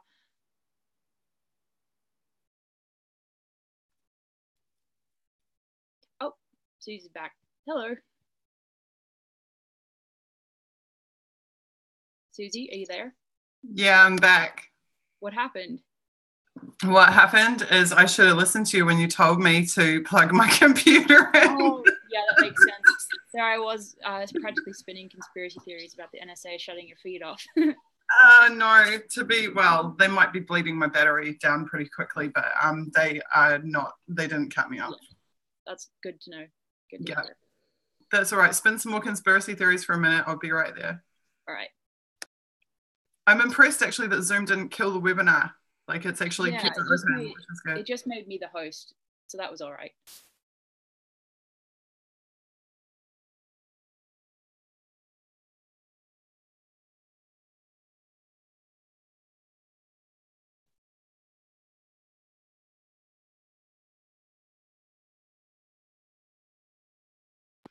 Well, it's very amusing. Yeah, Suzie for US president. Suzie can't remember to plug her computer in. You might not want to elect me president. Yeah, well, what you were saying, though, was interesting to me because it sounds like, this is just me interpreting what you were saying in the last, 10 minutes or so, which is that, you have this situation where the presidents really don't matter, or the elected leaders of various countries really don't matter that much because of the unelected, ongoing deep state, for lack of a better word. But in this past election, it does seem to have mattered. And I guess my take on that is that the only reason it did matter in this particular instance, as far as the U.S. presidential election, was because Hillary was she was going to be so much more supportive of those interests, and she was an establishment candidate through and through, as opposed to, let's say, an example where you have George W. Bush versus John Kerry, who are both establishment interests. Does that make sense? I hope that makes sense. Yeah, it does. I think that sorry, fix my video. I think it's just like I said before, it's like there's competing mafias. That's how I see these. That's how I see these people. They're all like Russian mafia this. No, I'm sorry. There's plenty of American mafias. You don't need to be worrying about Russian mafias. There's plenty of American mafias. We have just been discussing the biggest mafia of them all, which is this massive intelligence sharing network. Like these 43 eyes. You can't get a bigger mafia than 43 eyes that are saying, oh, we're here for 40 years, never mind your election outcome. Yeah. I mean, that's it. Like Trump was an upset. They wanted Clinton, but Trump getting in didn't fire every 40-year NSA veteran. It didn't stop the daily operation of the 43 eyes. If anything, Trump is enhancing that. He might be turning it to his own interests. He might get rid of one of the mafias. The Clinton mafia might be shut down. They might drain that swamp, but they're not draining the NSA swamp. They're not shutting down this network that we're discussing. So how relevant is it really? It's very relevant to the reality TV that we're sold every day about how important this election was. And I mean, that's the biggest tragedy, like with Barrett. And I love Barrett. I have so much respect for Barrett Brown for many reasons. Barrett is the real deal. What he did is phenomenally important. With the Stratford GI files, his work, Project PM, what he's doing now with Pursuance, massively important and significant, because these are things that are addressing issues that are outside of just this electoral process. But I think that Barrett has got social pressure, like almost everybody in the activist and journalism world do right now, around this election and how the election is viewed. And more importance is being placed on the Trump versus Clinton than it deserves when we look at this global context. That's a good so point. I feel like it's basically a huge distraction. It's just divide and conquer. Trump versus Clinton, divide and conquer. And it's working. It's dividing activists, it's dividing journalists, it's dividing society. But when we peel that mask off, we find the intelligence sharing networks that we're studying here in these videos and in these documents. And it makes Trump versus Clinton look like play school by comparison. Yeah, that really sums it up. That's my 2 cents worth. Hi, everybody in chat. Yeah, all by design. It is by design. I remember someone very clever saying to me a while back that what's unfolding now post-Occupy is like the end of the civil rights movement in the 60s. So in the 60s, you saw these massive mobilizations against war, against the draft. What has my makeup got to do with anything? You guys crack me up so much. Should we have a discussion about my bureau, my drawers? Sometimes it's like you have to just kind of shut off the reality of how huge this all is. It's like I don't know if the phrase is cognitive dissonance, but it's just so much that you just have to kind of go, oh yeah, well, her makeup's nice, so it's a little bit less disturbing, you know? It's an automatic response because it's so huge. It's difficult to really comprehend and really take in, you know? My makeup is perfect. Thank you. I would describe my makeup being perfect as miraculous because I didn't wear makeup for 30 years. And if you told my mother or sister that I had perfect makeup, they would piss themselves laughing because literally they would buy me a lipstick and it would be unopened 5 years later. Yeah, there's no shortage. If you guys want to see like me with no makeup on, there is no shortage of videos on the internet of me with zero makeup. So feel free to go see less made up Suzie anytime that you want. So now that we've dealt with the important issues like my makeup, back back to documents. Okay, where were we at? We were just talking. The last one I remember going over was the one that was talking about the expansion. The NATO summit in Istanbul. Yeah, that's right. My short-term memory is totally shot. Damn you guys, such a distraction.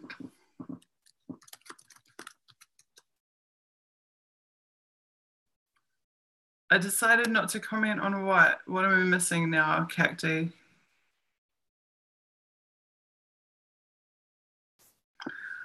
Okay. You guys crack me up so much. Right, where are we at? Screen share.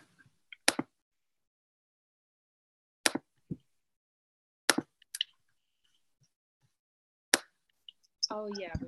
Istanbul. Yeah. George Bush's 2-day visit to Ankara.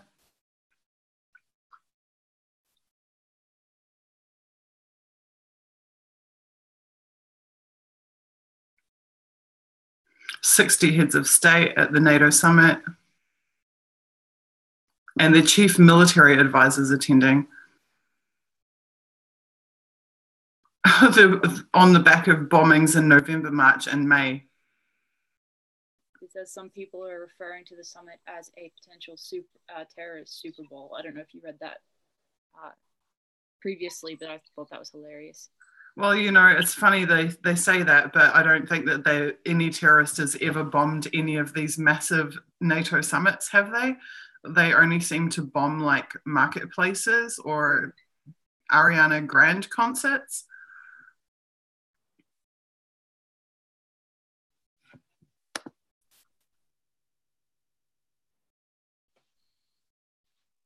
While you're reading, I'll try and fix my audio because it sounds like it's pretty low.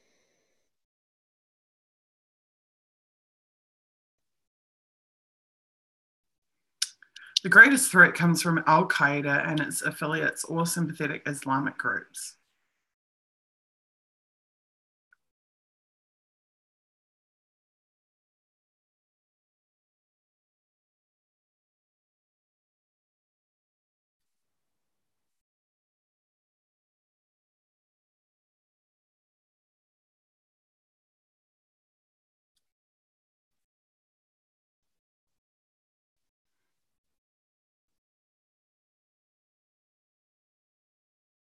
again, you have the NSA senior representative working with the CIA chief, which we've noticed that a number of times before, and that's one example you can use to kind of go against this idea of the NSA versus the CIA. Interesting that they're like saying where the executive protection team is, and it is located, and it's not top secret. Yeah. The classification is actually lower. There seems to be like real discrepancies in the classifications.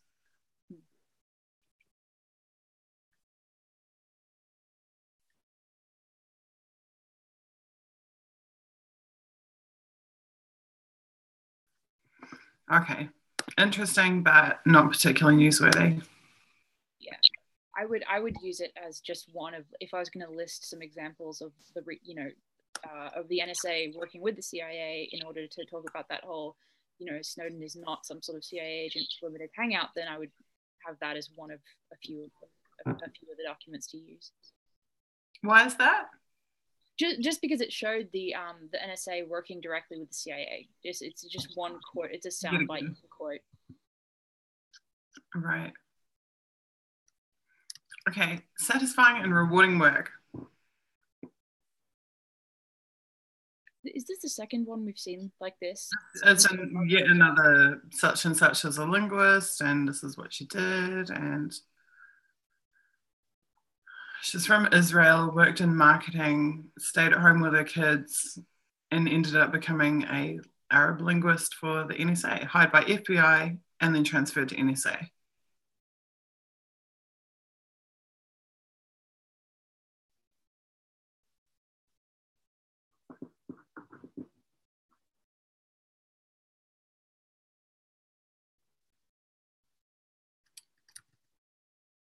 I'm just looking at the classifications again.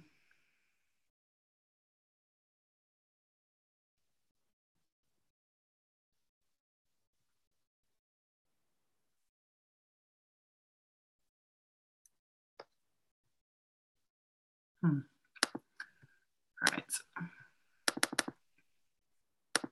We seem to have hit like all the linguistic documents today. Definitely. They don't have enough linguists. Yeah, this has been reported on.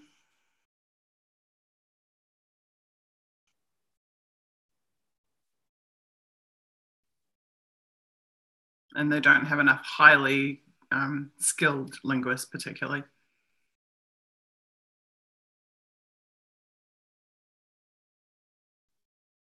They have over 6,500 linguists worldwide. And when you compare that to what we saw earlier with the low numbers of people in various divisions, it sounds like that's a pretty high number. Like the 5 people in network security. So considering the fact that that's not enough to have 6,000 plus people, that's pretty interesting, I think. Actually, you've just brought up a really good point there, and that's that this is a supplementary source to that earlier one, which we are actually going to write up. So I should put that in there.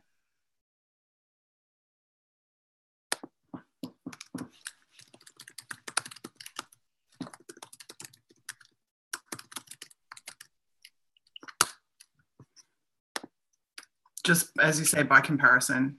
Yeah.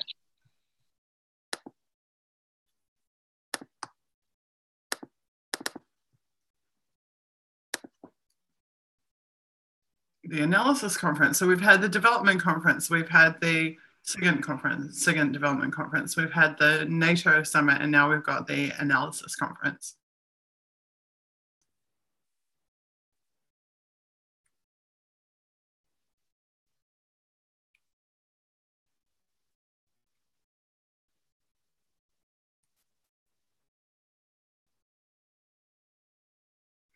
Haha, look. Transformation 2.0 again, interesting. But now they're saying who is involved in Transformation 2.0. The 4 RSOCs, the Defense Intelligence Agency, Geospatial Agency, our 4 second party partners. I assume that is the Five Eyes.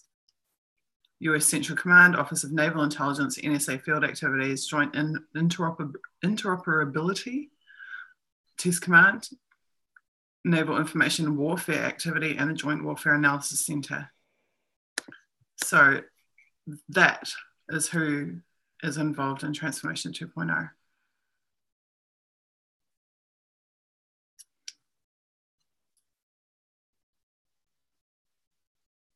Yeah, I think unless you've already written one, I think Transformation 2.0 would deserve its own article, since we've seen it how many times at this point. Mm.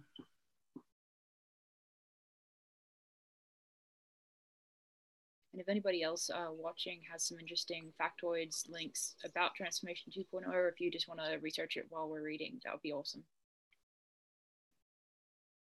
I mean, from what I can tell, Transformation 2.0 was just the internal program of these combined agencies to put into practice what George Bush was saying. So George Bush was saying, we're going to share, our agencies need to talk to each other better. They need to share more information more quickly, et cetera, et cetera. I think that this is the program that was developed by the intelligence agencies to implement that. But then that's complemented by like the swimming upstream, where they're taking people who didn't usually have access to native data sets and providing access to those data sets. True. And I think it's and side note, I think it's hilarious that it talks about obtaining a VHS cassette. Sorry, that's just an anachronism, I guess, but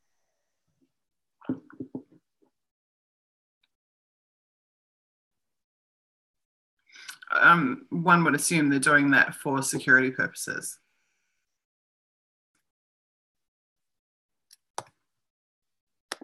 Okay.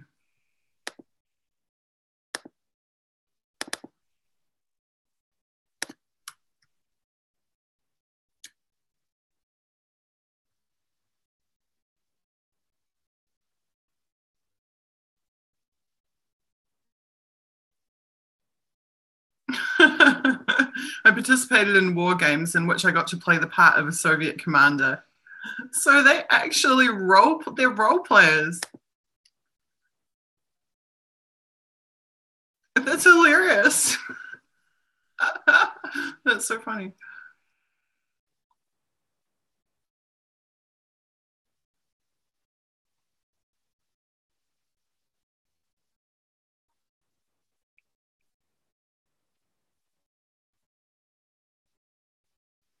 What is the biggest change you've seen since 1974? Computers. Yeah, I think that's the second time we've seen almost the exact question and answer in a document like this.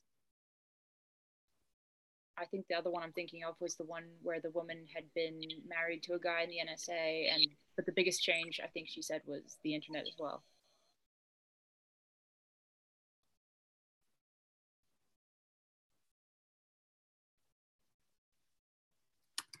This makes me wonder what the process is for refining analysis.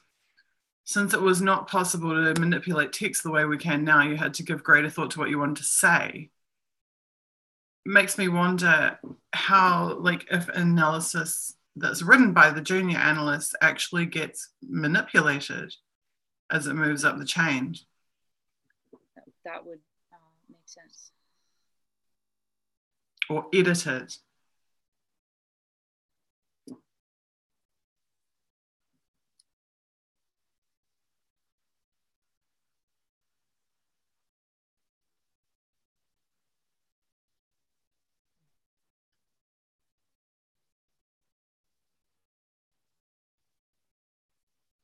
And he was stationed in the UK at GCHQ for 5 years.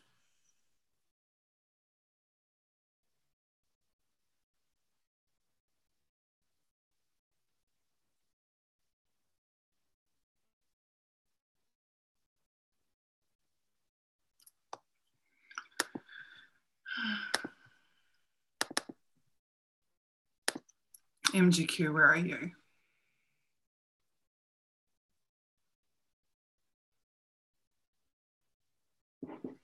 I've never heard of the Flinders Conference before. Right. This conference is the one that happened in Queenstown this year. So this has been going for decades. Okay. makes sense. I believe it was UK last year. They take turns having it in the different countries in the Five Eyes. Yeah, if you have a section for the Five Eyes, I would just throw a link to this into it, and just for context. Perhaps with a new pet koala. I don't think anybody would be getting a pet koala unless you want to be scratched to pieces. Koalas are not pets. Definitely not.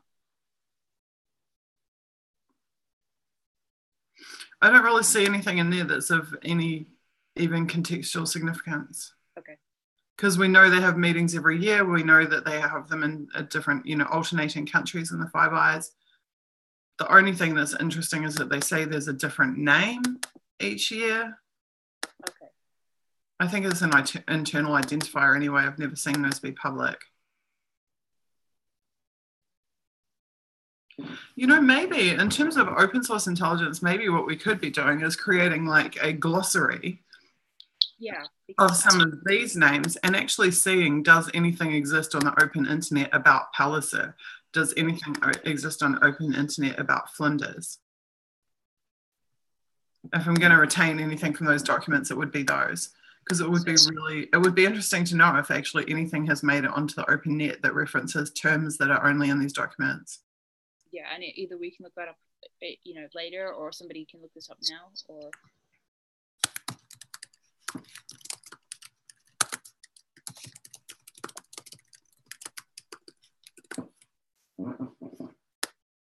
Okay.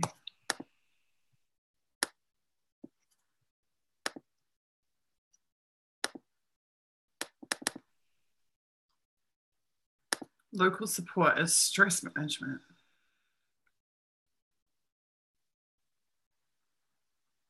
And drug lord transcriptions.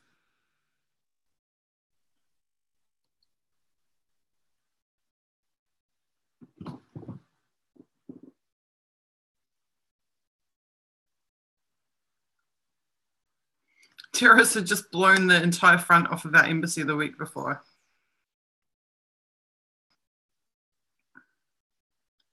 Where? It doesn't say where.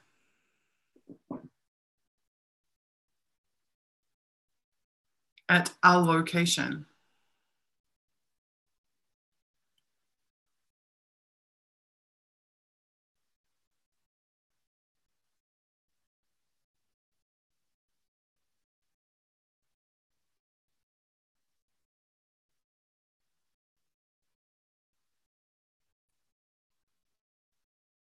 Fluent in the language. They're definitely not wanting to reference any type of context for this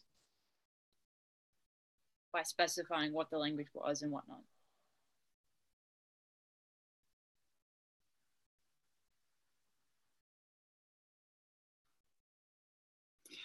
What country had the entire front of the embassy blown off?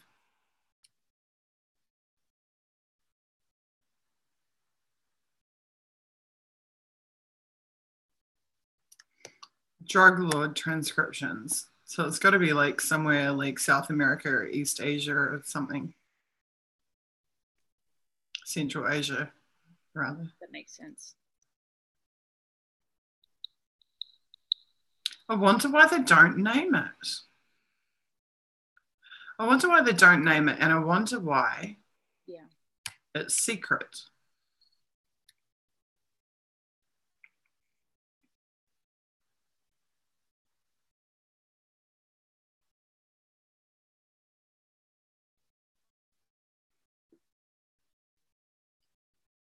See, I'm curious about it, but I'm not sure it's particularly newsworthy. Yeah, I agree with that. No, speaking my language, NSA's linguistic resources.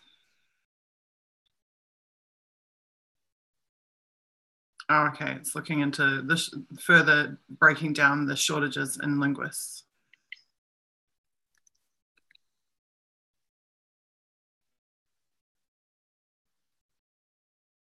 I'm just reading the YouTube chat right now.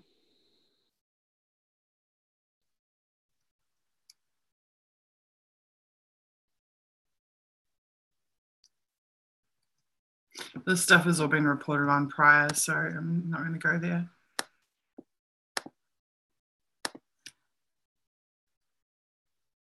Oh, look, we're so close. I was like looking at the clock thinking, it's been 2 hours. And then I'm looking at like this just tiny little bit of docs left. I'm thinking, no, let's finish. Yeah, I agree. Plus, at the rate we've been going, it's been breezing by pretty fast. So, yeah, this linguistic stuff we can skip. So that's getting us even closer. More language gaps. Intercept reported on all this, so I really don't want to touch this because it's actually it's not relevant to us at all. This we covered already last week and included. That was extremely interesting. Yeah, it was. Omaha. There's there's Omaha, Nebraska, which they're talking about, but isn't there multiple Omahas in the States? Not that I know of. I think I am only aware of the Omaha, Nebraska. Maybe because we have Omaha as a beach in New Zealand as well. Oh, yeah. The famous surf beach.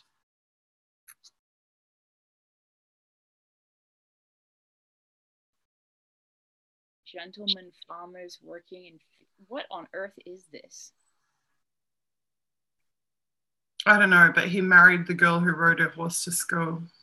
This is ridiculous.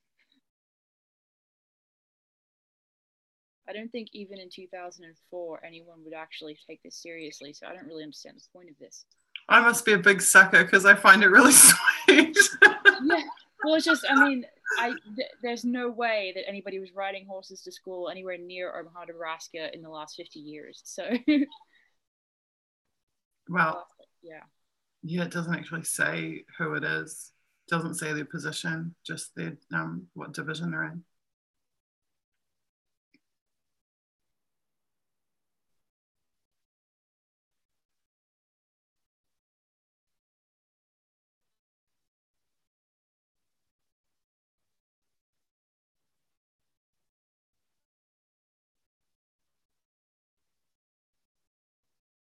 Oh yeah, Matt, you just said that you tried to post a link. You have to have a wrench by your name in order to post links. I'll be right back. Okay.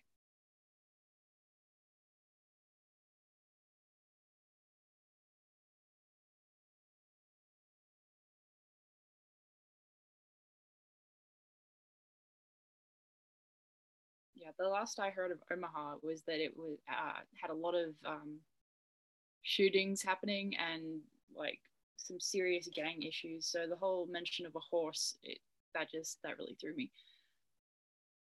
So is there, since we're sort of running out of time on what we thought, on the time frame that we thought we'd have, if anybody has any questions just on what we've covered or in general that you'd like us to talk about, then please throw them into YouTube chat. I'd really like to hear that.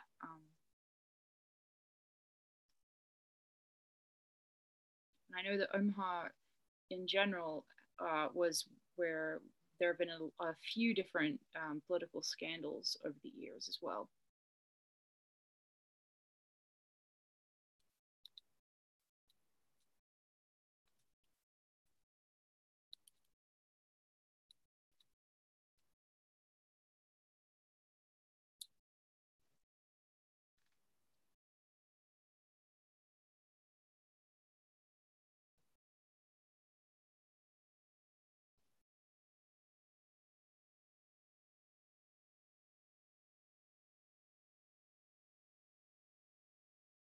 I'm just flipping through a few different pages here right now.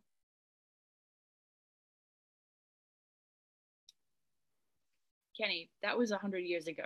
That is not what Omaha is like now. I can guarantee you it's not.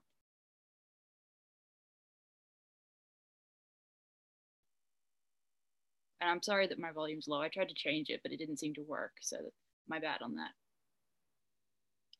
Okay, so yeah, with Yemen, I believe we talked a little bit about that earlier. The way I see Yemen, and this is in response to Matt, that's not directly like what we're doing here this evening, what we've been doing in these streams. We're going through documents that were released by Edward Snowden. And what we're doing is we're trying to look at the documents that were, specifically the documents that were not widely publicized by outlets like The Intercept and other major press organizations. And so I published an article today that was discussing what we found so far. And so it's not directly, as far as what we've done so far, it's not directly related to Yemen, but Yemen is obviously really important. It's a big issue. And in my opinion, it just demonstrates the fact that, from Obama's presidency to now Trump's presidency, you don't really see a difference in the way that we're addressing that issue. So we're still supporting Saudi Arabia. We supported them under Obama. The genocide in Yemen was happening at that time, and it's still happening. So despite the apparent disparity between Obama and Trump, they still have the same exact policy with regards to Yemen, which is really unfortunate. And I'm glad that you asked that question because it's a really important topic. Cacti, I don't drink coffee, sorry. Really boring. No alcohol, no coffee.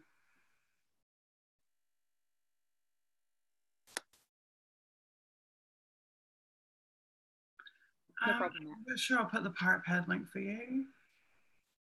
Yeah, Matt just asked if Yemen was related to what we're doing today, and I was explaining that it's not directly, but it is still really important, and it does relate to what you were saying about the fact that whoever is president at the time doesn't seem to really matter, even if they seem from their policies to be really, really different. They do the same exact things, and Yemen is an example of that.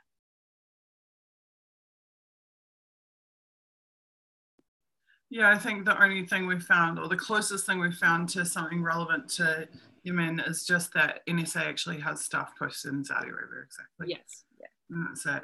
As we talked about, yeah.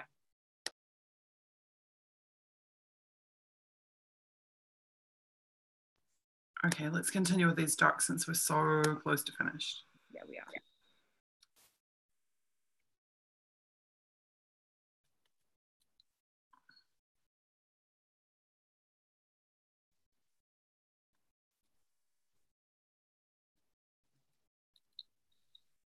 I want to find at least something, like one document that's interesting before we... It's definitely not this one. Finish this batch.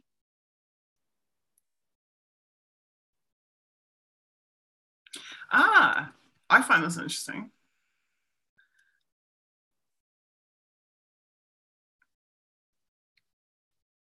No, this is top secret, even though it's just about their being stationed in Moscow. My wife, daughter, and I arrived in Moscow on a Friday morning in August to start our first tour. We were thrilled. We were going to spend 2 years in a place none of us ever thought we'd ever even see. Wonder who their sponsor, like under the tutelage of our sponsor. What is that exactly? It sounds like an exchange, like maybe a host family. That's the term they use in, student exchange programs. Yeah, also a visa sponsor. Mm-hmm. So like maybe like their visa was sponsored through some company or something.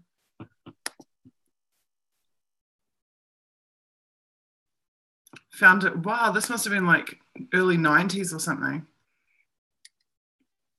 Late 80s, yeah. Yeah, for them to have a tank rolling around outside. Well, and mentioning Gorbachev and...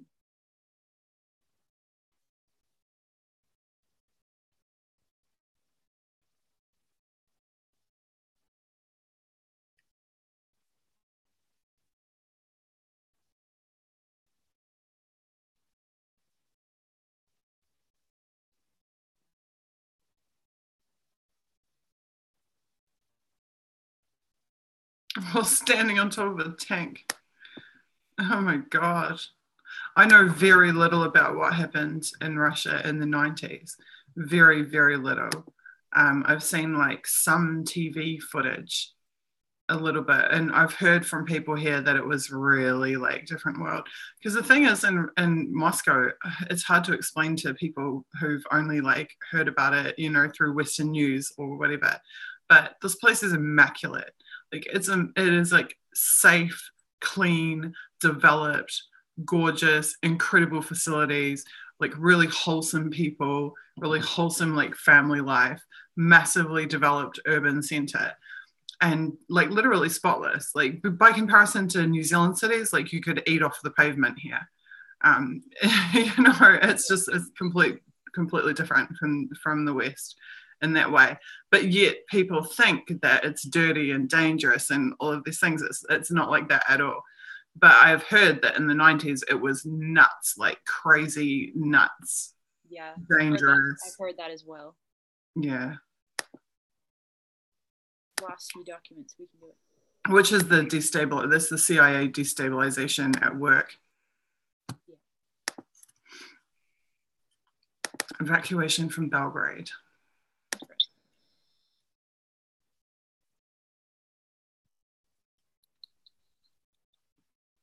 Oh, this is the same guy.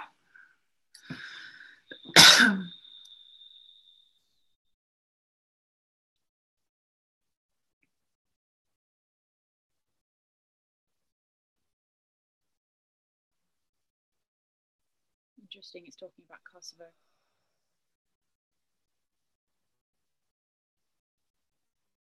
Yeah, and just as a side note, Kosovo, I think, is a really important event that a lot of people in the US don't really remember all that well. I mean, I'm not saying that nobody does, but I think that maybe to the American mindset, it was a little bit of a minor thing, and I think that it's a lot more significant than most people understand.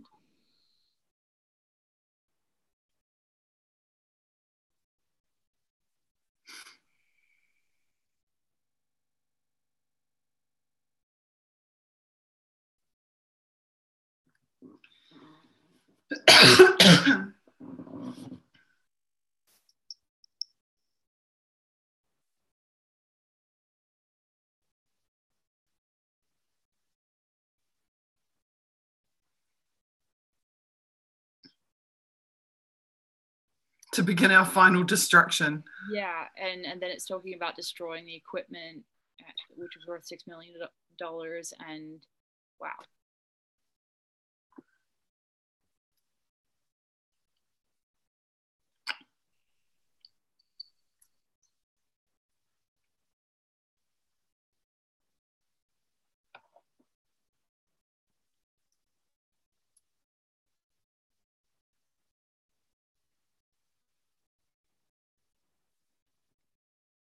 The US started bombing the country later that same day.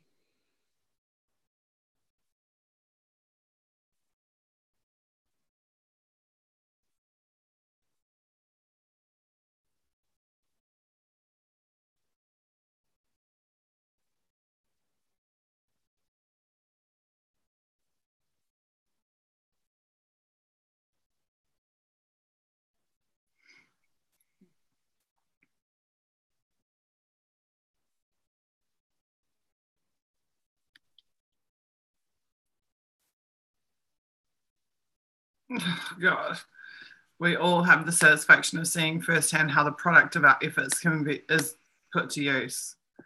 Yeah. By bombing the country. Yeah, and as Kenny just pointed out, that was obviously under Clinton that was going on. Yeah, and there's now a statue of Clinton in Belgrade. We've written, I know I've mentioned this before, but we wrote some articles on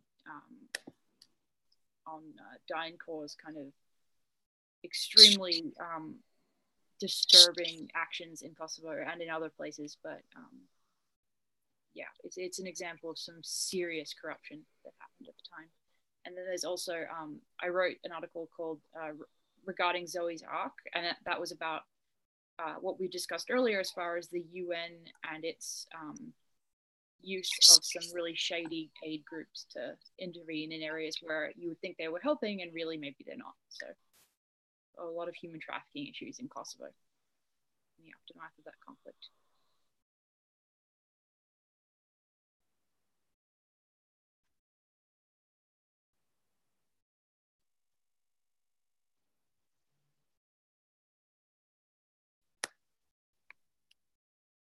I'm just catching up on chat.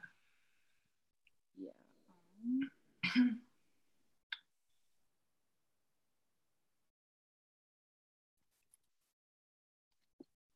For Fifi, very amusing. Okay.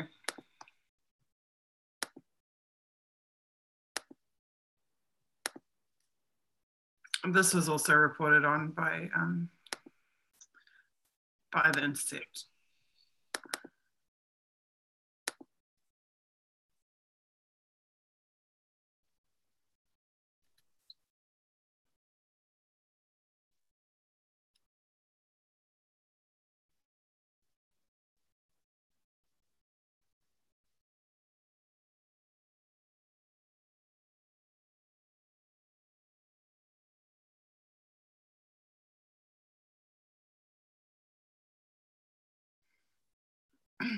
Yeah, and Kenny just pointed out to me as well that there are some results if you look up Palliser, which we were talking about earlier, in WikiLeaks. I don't know that they're relevant, but there are a number of different results that come up.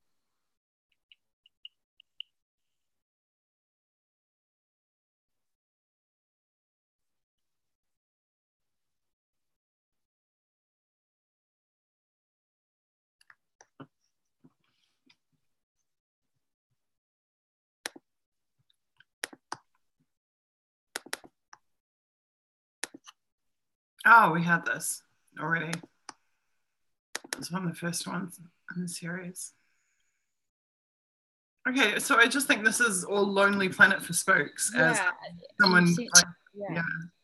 We've seen a number of these now. There's literally nothing in them. Mm-hmm. It's just advertising. It's the this was reported on by Intercept. Okay.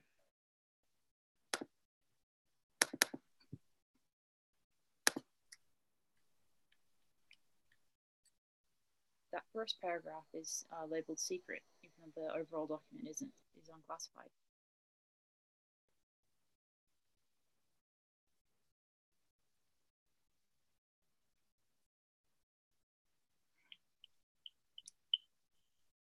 In 2005, the Lebanon War, the Israel-Lebanon War is 2008, was it? I think.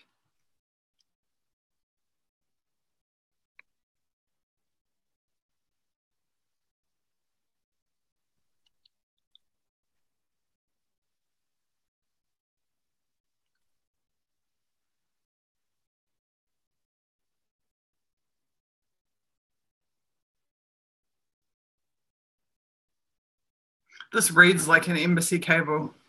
Yeah, it does.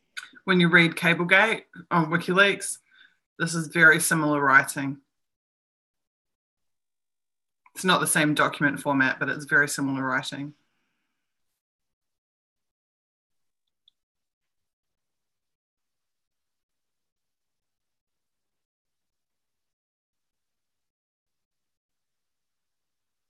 Yeah, it's like that general overall summary of events.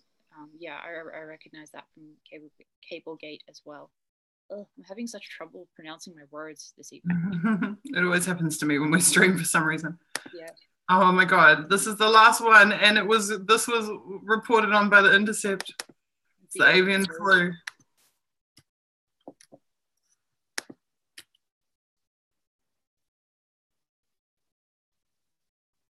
We're done.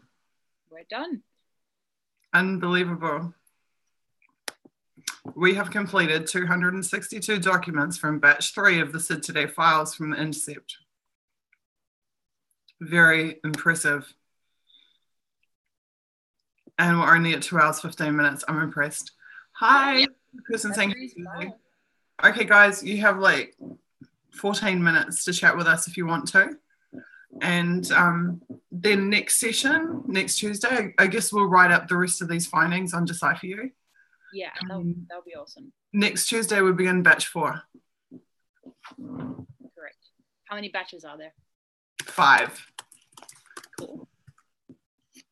However, I have a feeling, I don't know, I have a feeling that if we get all the way through batch 4 and batch 5, or when we do, that hopefully the Intercept will have released another 250 files. So I think thank you to you guys keeping us company and caring about what we're doing. Like, seriously, Yeah, I know you guys didn't really have as much this evening to research. We didn't have as many questions, but it was still really fun to just babble at you. So. Oh, wow. Judith Poe, Serena Shim's mother, wanted to come and say hi to us too. If you guys don't know who she is a hero. Her daughter was a huge hero, hugely significant journalist. Her daughter was the first Western journalist to report that ISIS fighters and arms were being transported over the Syrian border from Turkey in World Food Organization trucks. That's just one of many significant major stories that Serena Shim was covering before she was assassinated.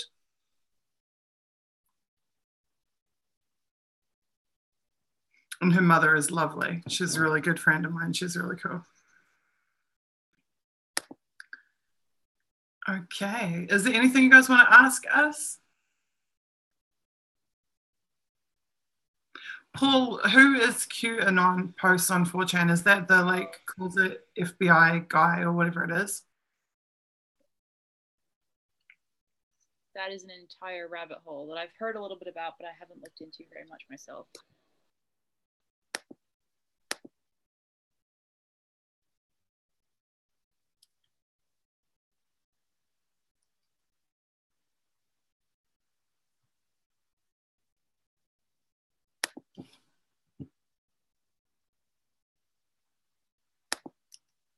I see Kenny asked if you're going back to New Zealand. Unfortunately, no, I will not be going back to New Zealand if I can help it at all, because how do I put it? Private security agencies and intelligence agencies from across the West operate freely in New Zealand without any recourse or redress being available to their targets, including me. So until such a time as New Zealand government or some other international agency is able to hold them responsible for their crimes and prevent them from targeting people on the basis of political opinion, then no, I cannot return to New Zealand.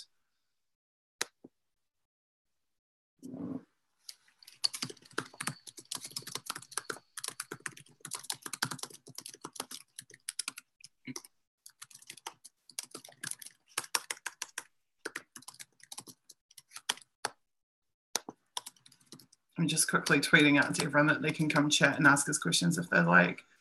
I think I've got about 15 minutes left in me before it'll be bedtime for me. Yeah, somebody asked if I'm married. The answer is no, but that's a hilarious question. Did I tell you that your makeup is looking really great tonight, Elizabeth?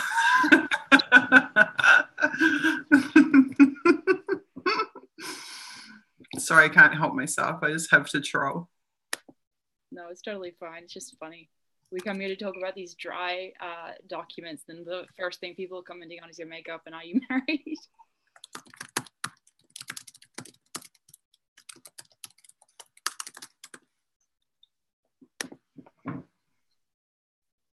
Yeah, well, I mean, to finish things off, I mean, I know we're kind of at the end of this evening's talk and whatnot, but and I know that I summarized a lot of what we found earlier when I was talking about the article that we wrote.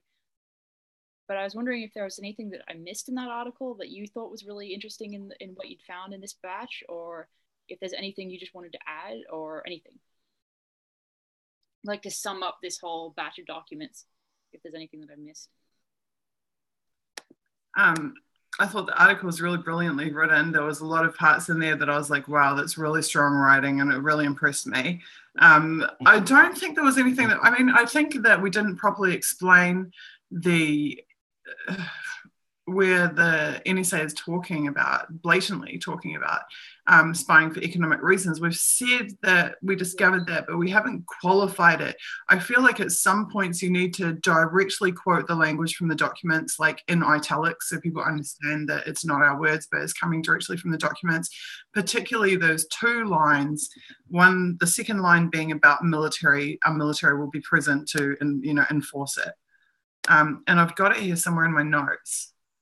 Yeah, when I was thinking about that, I couldn't remember at the time if we had actually talked about a specific document that stated that they were there for financial reasons when we spoke, or if it was if you had told me about it and referred to a previous stream. So, but yeah, I think that is a huge point for sure. I think it's in the West Africa document. Okay. I have the link right here. I'll copy it to chat for you. Okay, great. Thank you. Because that's where they say their strategy will include the use of diplomatic and trade leverage as well as military strength to ensure that the flow of oil to the United States and its allies is unimpeded. I really think that that is the key paragraph. It's where they're saying this is about economics, and we will use our military to guarantee that we get the resources that we want from this region.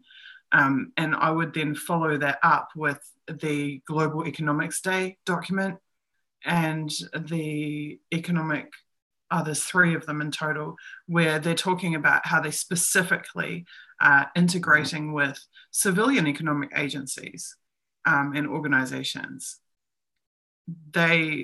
Their entire strategy is based around economics.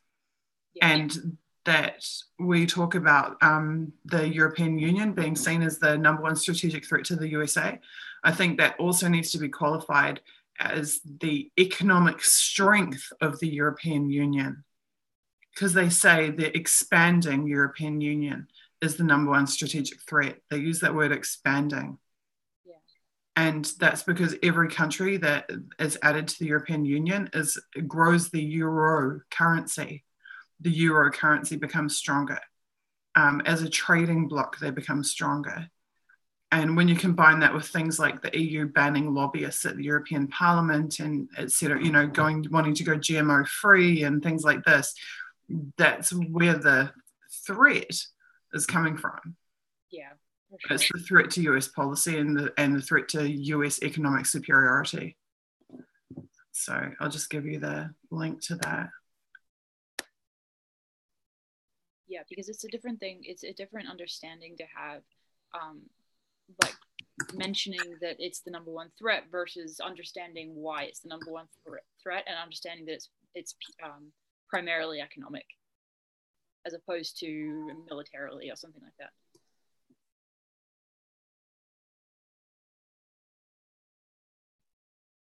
With China revealing the petro yuan, where do you think the USA will strike next? I don't think USA will touch China with a barge pole, personally.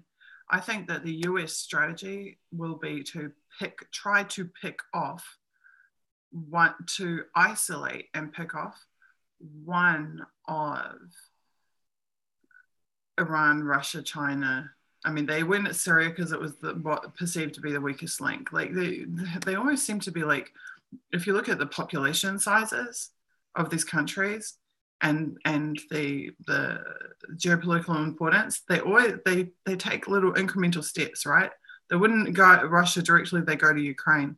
They go to Kazakhstan, they're selling drones to Kazakhstan. They work their way all around the borders one by one, but they won't directly confront the big powers. And when Russia stepped in Syria, the US won't directly confront Russia in Syria because that's the end of the US empire if they do that, literally. So they will continue to try to erode the remaining block of countries that has not been subjugated by empire, is my answer to that question, which means they will not go after. China will be the last that they will go after. Russia will be the second to last that they will go after. Iran will be the third to last that they go after. But they will go after every small territory and come in country. Like we said, remember when we were reading from my article, they collect the countries like baseball cards. They add them like stocks to a portfolio. That's exactly what they're doing. Imagine that every country in the world is a baseball card and that the US is collecting them. That's precisely what has been going on for a long time now. Imagine that they are stocks being added to the US portfolio. But it's also a catch-22, or like any empire, the farther you stretch, the more baseball cards you have, the more money and effort is taken into maintaining that, and it just becomes an odd spiral of money spent on invasion, and then as well as the benefit that the US military and intelligence agencies see from that. So kia ora, no story now. Mean Māori mean. No story now says kia kaha, stay strong, stand strong. It's just showing respect to us from the Hokianga in Harbour in New Zealand. Good work, ladies. Kia ora, no story now. That's really cool. How nice to hear that from home. That's really awesome to hear that from at least the CIA can't hide well in your drawers, says someone. No, my drawers are the epitome of transparency, actually. They have clothes in them. I know it's very exciting that I keep clothes in my drawers. Oh, thank you, Tink Tink. It's so cool to see all these new people coming along. yeah, it's really awesome. So yeah, we'll be back to do this all again next Tuesday. Yeah, and hopefully we'll have some more questions for you guys to help us research, because that's really fun when you see what other people come up with. So we were talking earlier today about the article that I wrote called Understanding World War III. And there's a number of arguments that I make in that article. It's got a lot of analysis in it, geopolitical analysis. Actually, I'll put it in, like, if you haven't seen this, you guys. But one of the key arguments that I make in it is that world wars can be waged for years, even a decade, before they're actually declared as world wars. For example, Germany invaded a number of countries, even successfully, before there was ever a declaration of a world war. And what we've seen is that the US has invaded Afghanistan, it's invaded Iraq, it's been droning in Pakistan and in Yemen and these other countries. And the point at which it becomes a world war is the point at which someone stands up and pushes back. So we've seen the US invade these countries unopposed, opposed by elements of the local population, but not opposed by any external power. And what we've seen now is finally a big power has stepped in Syria and said, no more. And that is what marks the beginning of a world war, when the invading force meets opposition of an equal or greater force. So that is the most significant geopolitical event, in my opinion, is where the force meets an opposing force. And we've finally seen that happen in the last couple of years. No, the US public doesn't like it because nobody actually likes war. I mean, who likes war? You have to be basically literally a maniac to get off on the idea of families being destroyed. Like, especially as a woman, it literally takes 9 months to carry any human being. You carry them inside your body. You love them and nurture them and care for them. The idea that people would just, like the drone pilots calling them bug splats. It's not a bug splat. That's someone's baby that someone carried for 9 freaking months, and loved for however many years, kept sustained and kept alive for how many years. Like, people who love war are nuts, psycho, insane. Sorry, that's my personal opinion. I don't think it's a natural state of being to want to kill people. I think it's a learned behavior. I agree. Pragmatists, in my opinion, are cop-outs. In my opinion, those people who call themselves realists or pragmatists are just trying to find a reason why they shouldn't have to risk their own butts to oppose it. Why we had this discussion last week, right? About like how there's all of it, like literally, if I called up CNN tomorrow and I said, "Hi, I'm Suzie. I've been writing about WikiLeaks for 7 years, but now I hate Julian Assange, and I want to tell the world about how Julian Assange is a terrible fucking person," I guarantee you I'd be on CNN within 50 minutes. Like they would literally be like, "WikiLeaks journalist turns against Assange, blah, blah, blah." Like, this is the kind of like sensational crap because it pushes their political agenda, right? And this is what people don't understand when they talk about WikiLeaks, is that there are payoffs. There are like economic benefits to talking badly about, to smearing WikiLeaks. You can benefit from going to war and killing people. You can benefit from speaking against publishing and putting all the publishers and media at risk. You can benefit from making the wrong choice and from hurting other people. And yet you can go the other way and you can defend and protect people, and you can defend and protect WikiLeaks, and you can just have nothing but your life like destroyed for it. But that is exactly why we have to do it. That's why we have got to stand up against this. We cannot fall. It's all of the people who go, "Oh, well, there's nothing in it for me, so therefore I will, I'll just say, oh, well, that's life and just watch it happen." No, I'm sorry. That's how the Nazis happened. That's how every terrible, exactly, Matt, you're so right. Matt's just said he knows that's how he knows Assange is right. Yeah. You're exactly right. There is like thousands of smear articles about him. Like they are churning them out every single day. Exactly. Right. I can sit here like I have on the stream and talk about the most significant, most important geopolitical issues, not just of our generation, but of the last century plus. CNN would not give me 20 seconds, but I could call them up and go, "Oh yeah, I hate WikiLeaks," and they would have me on like that.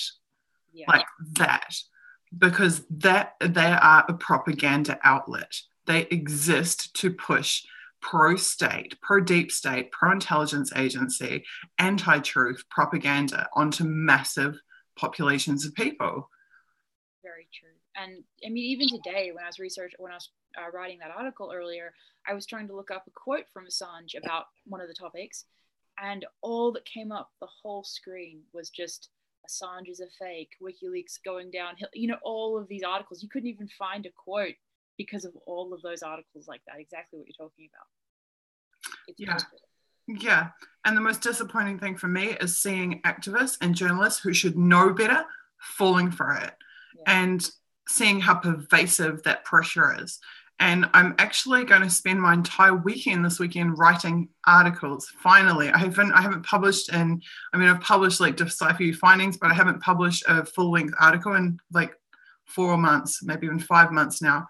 I have 2 in the works, one about New Zealand media, and I've got one that I'm writing right today, which is in response to the Freedom of the Press Foundation stuff, because that you could drive a truck through the holes in that article, and yet it's coming from some of the most respected names and involving some of the most respected names. And so, in my opinion, somebody needs to point out the holes, because they're gaping. They're absolutely gaping. Yeah, as soon as you publish that, I will be looking forward to reading it, because it's definitely a huge issue that has not gotten any coverage at all. I mean, it hasn't gotten any mainstream coverage that I've seen. Not good coverage anyway. I hate bullies is what it comes down to. And I hate seeing I always want to side with the underdog. I always want to side with whoever's getting the shit kicked out of them. There's something in me that makes me, especially when I know that the person who's getting the shit kicked out of them stands up for other people who are underdogs. And takes risks and puts their butt on the line. You look back at historical figures like Assange and what has happened to them, they don't prosper. They get killed, they get jailed, they get exiled. You look at people who are in positions like mine. The likelihood of me living long and prospering is not good, because if you speak truth to power, if you act in defense of others, that's what happens to you. So looking at Assange and believing these mindless smears that churn out is either laziness or convenience, because you can't really be that stupid to watch somebody be smeared every single day of the week and not ask yourself why it's happening.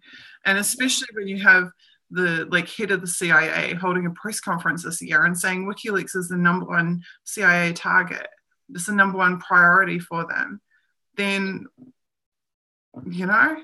Yeah, well, and also, I mean, I've mentioned this before, but you have the Todd and Claire scandal, attempted scandal, which was proven to be completely fabricated, but yet people swallow the other allegations or smears against Assange, but they ignore the fact that they've been proven to be completely false.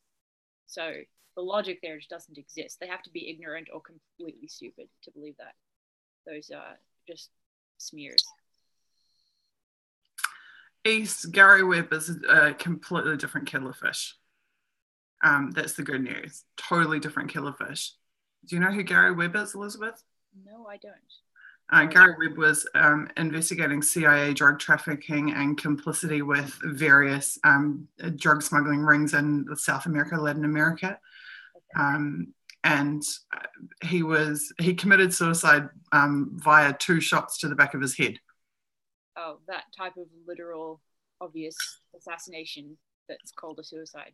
Exactly. It was determined to be a suicide. Well, I can tell you I'm not suicidal, so that's the good news. Nor would I ever be. Yeah. It's just I'm laughing because it's so sad that we have to say that type of thing. It is really sad. Cynthia McKinney said the same thing. She's like, I did a Facebook post telling people that I was not suicidal. And I'm like, oh, I actually did the same thing. I'm like, I had to do one like, no, sorry, I don't take drugs. I don't drink. I'm in perfectly good health. And I would never, ever kill myself, ever. Yeah, and the same thing with the Becks, the attorneys for the DNC fraud lawsuit plaintiffs had to say the same thing many times. They kept saying over and over again on Twitter, you know, if something happens to me, I'm not suicidal. And that's so sad that we've come to that. Jake Applebaum is another person who said that. And we know that he was the ex-Key Scholar target, an NSA target.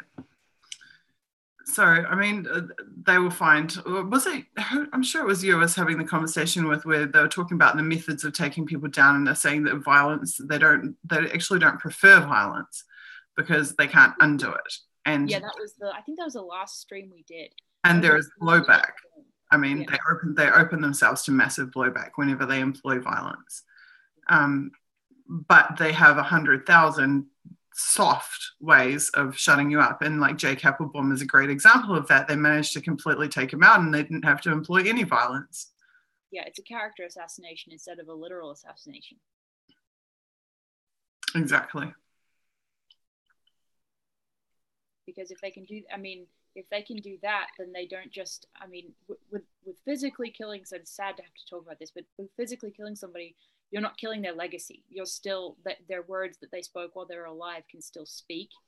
But when you assassinate somebody's character, you're going back and you're destroying all the work that they did, you know, or all the work they could do in the future when it's a successful smear against somebody.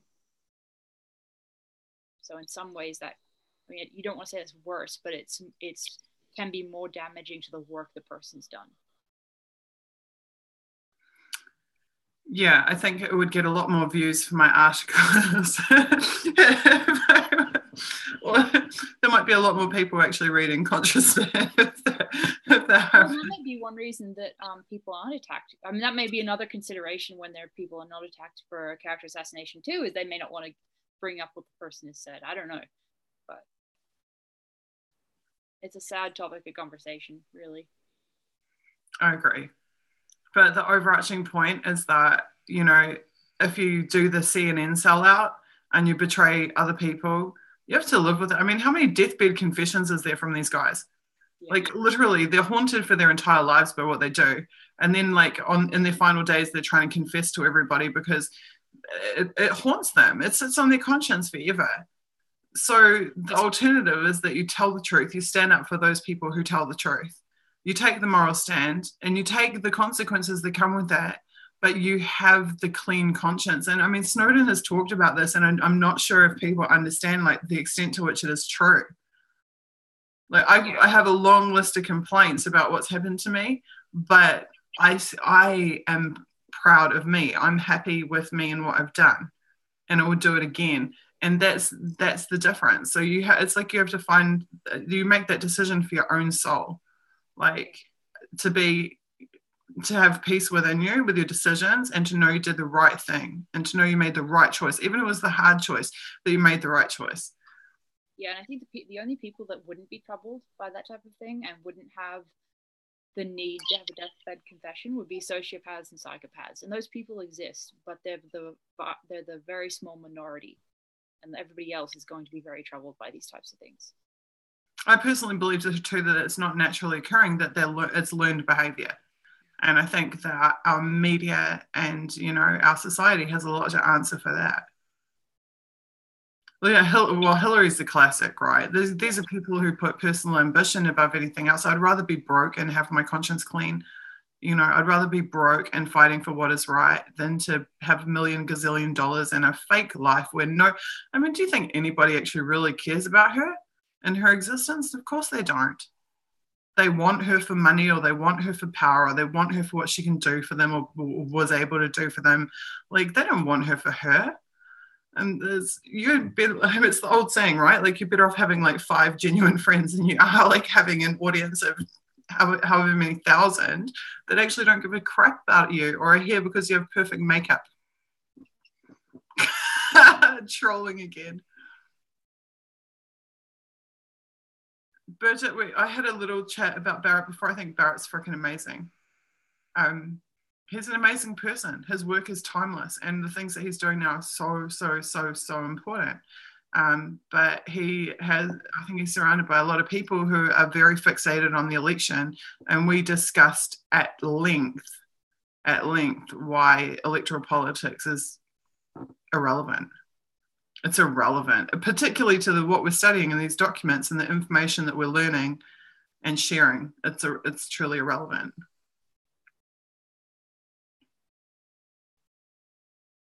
Okay, broke people, I'm going to love you and leave you because we're now heading towards 7 a.m. again.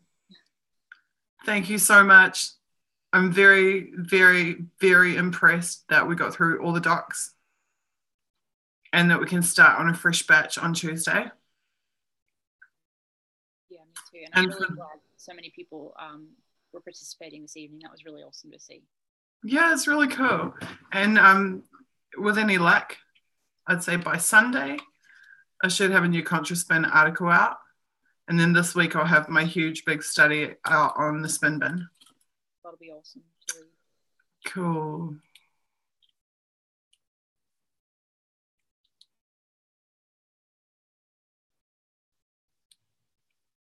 Yeah, I'm loving the collaboration too. You guys, you make it really fun.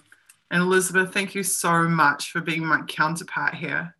It was the best thing I ever did was ask you to join me on these streams. It's been really fun. Thank you for inviting me.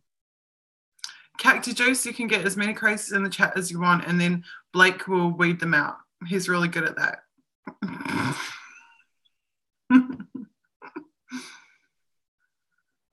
Okay, good night, you guys. Thank you so much. And we'll see you Tuesday. Oh, and somewhere, I'd say before Tuesday, I think, that there will be some really freaking awesome graphics that look way better than the accidental sneak peeks that you got tonight coming out for Decipher You. So we're finally awesome. I'm really looking forward to seeing those. Yeah, we're going to run a bit more of a professional operation here than just Suzie in her bedroom as this started out as. Night, guys. Thank you so much. See you later.